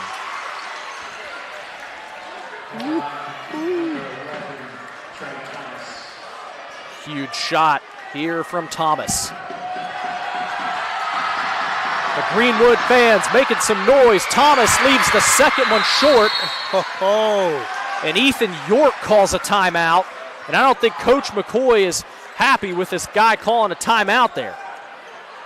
He wanted to get the ball down court. If you get the ball down court and get it over on this side. He wanted to get it on this side. Yeah, then the ball goes over on this side. And that was their last timeout. Greenwood's out of timeouts. Man, so that's two strikes right there in one. Oh, yeah, man. I think he'd have much rather had him get it past half court. Yeah. Bowling Green has 2 timeouts left. 29 seconds to go. Don't know, man. That was not a just smart play by Ethan York there, because now Bowling Green's going to have a great chance to press here and force you into a mistake. It's those mental errors like that, like he just wanted to get the timeout. I mean, I understand what he was trying to do, just trying to save the ball, make sure they didn't lose it. But, I mean, he wasn't looking at the clock or anything. It's those mental mistakes like that could bring you down, man. 29 seconds to go. So Trey Thomas misses both free throws on the other end. It stays at a 1-point game. So Greenwood, they could get a 3-point shot or a 2-pointer even. Put them into overtime.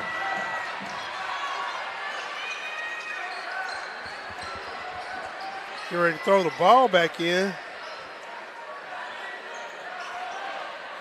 The Ethan York will inbound.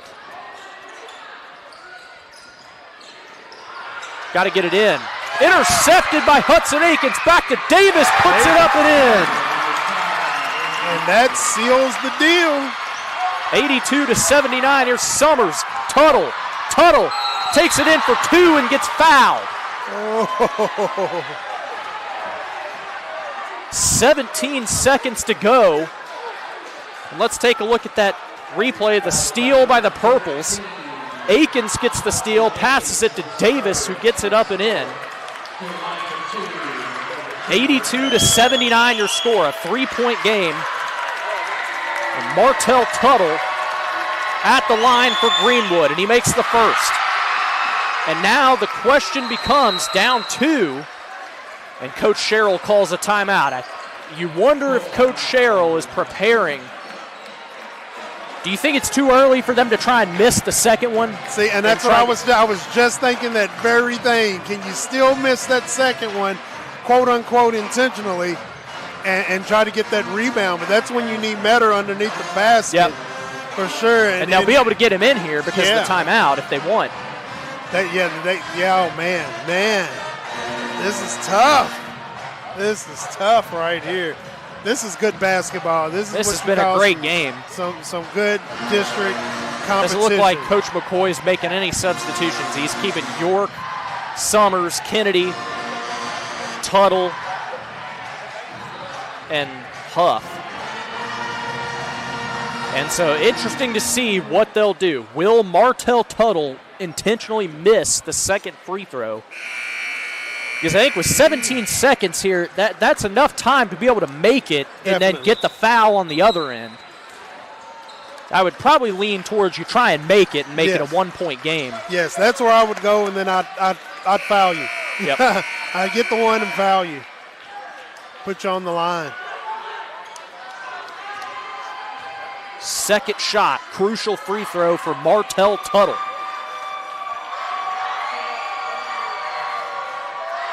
The Swamp making some noise. Tuttle leaves the second short. York gets the rebound and the foul. Oh! And Ethan York will go to the line for 2. Oh! The letter is not signed, sealed, and definitely has not been delivered just yet. And if they did try and miss it, that plan was executed perfectly. York drains the first. 1 free throw away from a tied game. We've got 15 seconds to go. A thriller here at the Swamp, coming all the way down to the wire. The Big Apple put it in again. And York ties it. 82-82. Here come the Purples. Thomas, 10 seconds. Thomas has some space. Doyle down low to Davis. Won't go. York gets the rebound. Up to Tuttle. Tuttle, Summers at the buzzer. Gets it to go! Isaiah Summers wins it for Greenwood. And they storm the court. The buzzer beater for the Gators. Tuttle takes off like a shuttle. Here at the Swamp.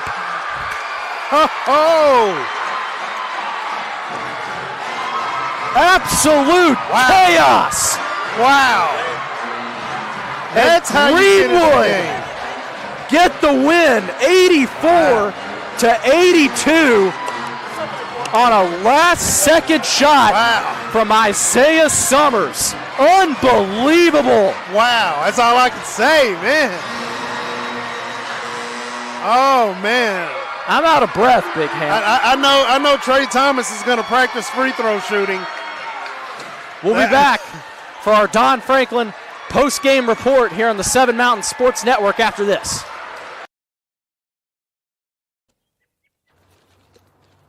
I want to buy this truck, man. This is perfect. It is a beautiful truck. Do you want to see the inside? Is it available? Yeah, sure is. Is it available? I just said it was. Hey, how many miles has it got on it? Just over 30,000 miles. Still practically new. But it's got rain on it. What? Do you want to see the inside? Do you have any questions? No. I have to think about it. Also, it has rain on it.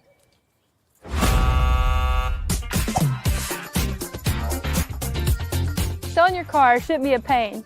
Bring your vehicle out to Toyota Bowling Green and we'll make sure you get taken care of.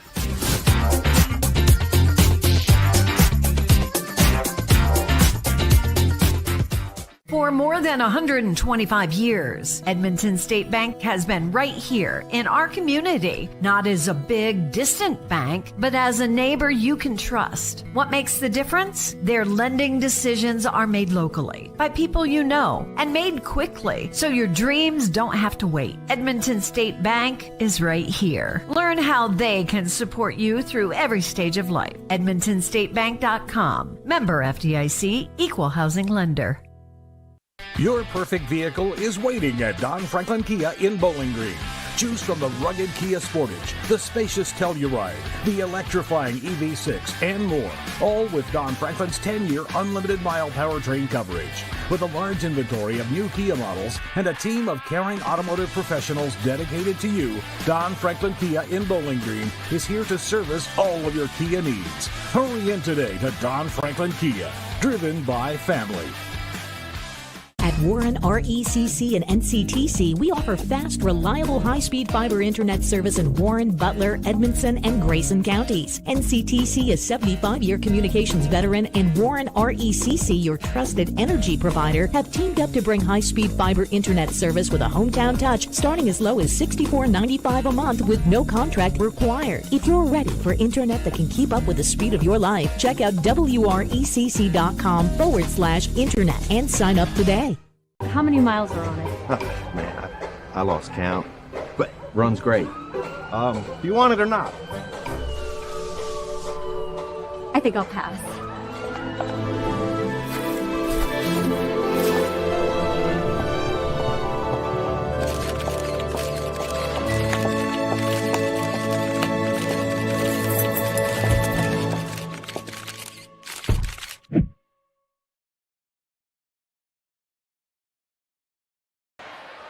Back here with you for the Don Franklin post-game report here on the Bowling Green Kia post-game show, on the 7 Mountain Sports Network. Crazy ending here. We got to catch our breaths after that. Oh, my goodness. Greenwood get the win, 84-82 on a buzzer beater from Isaiah Summers. Unbelievable stuff. And a huge win for Greenwood tonight as we look at our stat comparisons. Bowling Green 9 of 17 at the line. Greenwood 20 of 27. Greenwood out rebounds Bowling Green 28-23. Greenwood with 11 turnovers to Bowling Green's 5. Bowling Green's 17 fouls to Greenwood's 11. Unbelievable game, Hamp. Man, unbelievable game. It was going down to the wire exactly like we thought it was going to be. I thought it was going to end a little bit. I thought it was going to be over a little bit sooner, but the Greenwood Gators came on back. We're going to start with the away team, Bowling Green Purples. Orlando Davis had 3 points. Braylon Edwards had 14 points, 2 rebounds. Anthony Davis, 21 points, 3 rebounds. Emory Dotson, 6 points, 2 rebounds. Trey Thompson, 13 points, 1 rebound. Christian Muhire, 7 points, 4 rebounds. Hudson Akins, 18 points, 6 rebounds. We also had on the Greenwood side, we had Martell Tuttle with 22 points, 5 rebounds. Cash Simpson with 8 points. We had Braden Kennedy with 10 points, 2 rebounds. Chaz Huff with 6 points, 5 rebounds. 17 points by Isaiah Summers with 6 rebounds. Drake Tabor, 1.1 rebound. Landon Matter had 9 points and 4 rebounds. And then you had Ethan York with 16 points and 5 rebounds. Well, with that, we'll go ahead and get into our post-game interviews. We got Coach McCoy joined by Isaiah Summers. We'll start with Isaiah first. Sure. I mean, let's just go straight to the end. I mean, how'd you do that? To be honest, if you were around me in practice in certain games, that shot's not that crazy of a shot for me to make. Yeah. I just knew I had to take it, and it fell. And Coach, coming down the court, like what were you saying to your guys, especially in that last timeout when Ethan called it on the floor? I know probably wasn't the ideal situation you wanted to happen, but you had the timeout regardless. So what did you kind of get set for that last little sequence there? Well, that one we discussed a certain strategy, but then we did get them one more time in the huddle because Coach Sherrill called one. And now that one was longer winded because I told them we don't have one. There's a lot that's going to happen in the next 17 seconds. Regardless of if they make it or not, we're in a situation where we're going to have a chance to tie it, and either with a 2 or a 3, or maybe even win it with a 2, depending on the free throw situation on the other end. But Ethan, during that sequence, that rebound he had to step up, and he made a couple mistakes, mental. The timeout wasn't needed. Threw the ball away on the out of bounds, which we would have called a timeout had we had it in that moment, but.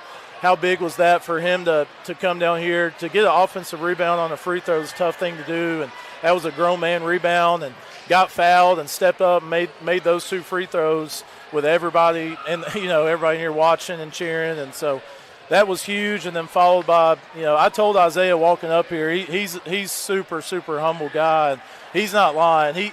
He makes shots in practice, and when he gets in one-on-one situations, and our guys look over at me and I'm like, just play. Like he makes some crazy difficult shots look really, really I mean, he makes them easy, but they're really, really difficult is the best way to word that. So that's in that moment, though, man, that's pretty special. Yeah. Isaiah, have you ever had a buzzer beater in your whole basketball No, career? I First haven't. one? All right, well, what a way to do it, Coach. I mean, a huge game against Bowling Green. Now, hopefully you want it to see them again. Yeah, Hopefully. I mean, but yeah. we're going to see them or South, and we know that now. That right there mathematically puts us in that 2-3 slot, and it's been a long time since we had that guarantee here. And that was the goal of tonight, is we're at least there, and then you go over Friday and play Central and see what happens. You pull that one off, and then you sit back and watch the RPI, and then it's out of our hands. But we've been in the driver's seat, since we beat Bowling Green, then we went and beat South. And, of course, Bowling Green upsets Central and throws things off again. But then tonight, winning that game put us locked in, and we'll let the other two schools figure out who we're going to play. And, for both of y'all, you got to believe, y'all can go and get Warren Central. I mean, you just beat the team that beat them in overtime. If you put the right pieces together, that's a game that you guys go definitely compete in. Yeah, I mean, the common person can think we're insane and it's just coaches talk, but we know we can beat anybody in the region. I mean, it's not an overly confident thing. It's just a belief from my guys, and I see the pieces we have and the matchups we have. And, Central played phenomenal over here, and they're capable of playing like that again, but I like to think that we have gotten a lot better since then. Obviously had a long time off, but we get another tough road game tomorrow to sharpen our iron a little bit more, a couple of days to prepare for them, and we're just going to kind of keep chugging along, man.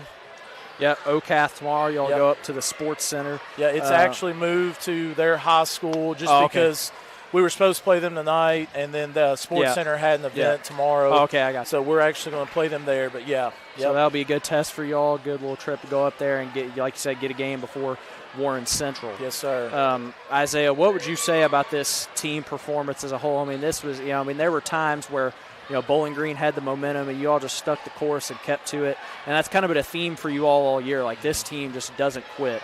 So what would you say about that? I think a big part of that is Martell Tuttle. First half of the season and in some games since then, he's struggled to be the player we know he can be. And today he came out and proved it, and he answered when they shot or threw something at us.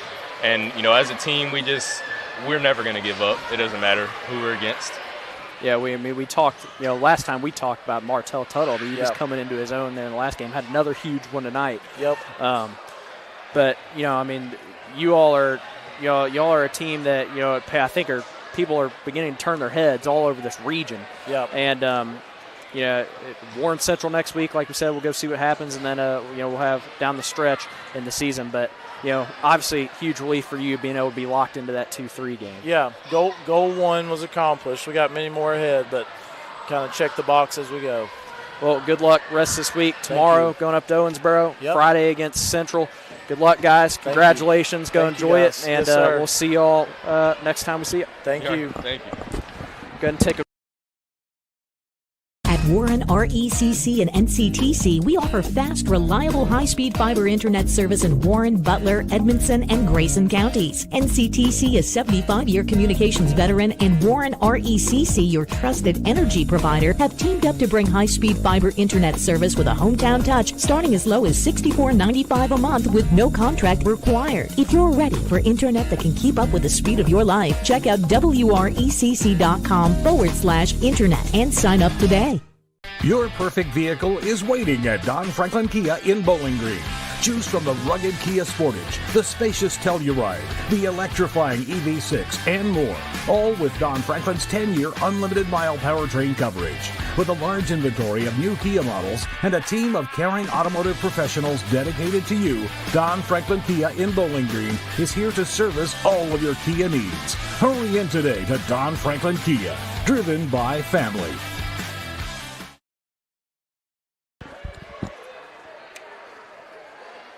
Welcome back here to the Swamp. Greenwood gets the win over Bowling Green, 84-82. Huge win for the Gators. A gut-wrenching loss for Bowling Green. What'd you like from this game, Big Hamp? Kind of what are your overall thoughts on both these teams going forward? Man, I love the pure just heart of it all. The not stopping until the end, the fighting until until it's done. Greenwood came back, and I mean, it's ESPN like. Yep. You know what I mean? I mean, like the way that they played ball tonight, the way that everybody started to step up in their roles for Greenwood is what the district stuff is about. Bowling Green, played great defense, played great offense, just fell just a little bit short. As long as they just come back off of this loss right here, come back in it, realizing that district play is still there, the tournament is still there, and they still have an opportunity. They just got to figure out the little things like those free throws, which I know Thomas is going to go and work out on those free throws and make sure that he's able to make crucial shots like that, because it's those little things like that, just like the little mental mistakes, that could cost you a game at the end. We'll take one more quick break here on our Don Franklin post-game report on the 7 Mountain Sports Network. Be back to wrap everything up after this. Your perfect vehicle is waiting at Don Franklin Kia in Bowling Green. Choose from the rugged Kia Sportage, the spacious Telluride, the electrifying EV6, and more. All with Don Franklin's 10-year unlimited mile powertrain coverage. With a large inventory of new Kia models and a team of caring automotive professionals dedicated to you, Don Franklin Kia in Bowling Green is here to service all of your Kia needs. Hurry in today to Don Franklin Kia, driven by family. Welcome back here to the Swamp, where Greenwood gets the win over Bowling Green, 84-82. And tonight's player of the game, brought to you by Warren RECC and NCTC, is none other than Isaiah Summers. Game-winning shot, 17 points, 6 rebounds, as we take a look at the buzzer beater there that caused the Gator faithful to storm the court. Incredible, ending to this game, and Isaiah Summers deserving of that player of the game. For your high-speed internet needs, choose NCTC, powered by Warren RECC. Fast, reliable service with a hometown touch. Hamp, closing remarks here tonight. What do you got? We'll be at Warren Central tomorrow against South Warren, another big district game. Oh, that's going to be a good one. Y'all not going to want to miss that. So make sure you tell all your friends and family and everybody else to tune in to 7 Mountains Network on YouTube, and go even on the radio to The Point. Make sure you watch that one. It's going to be a good one. Could be the district championship game. We don't know yet.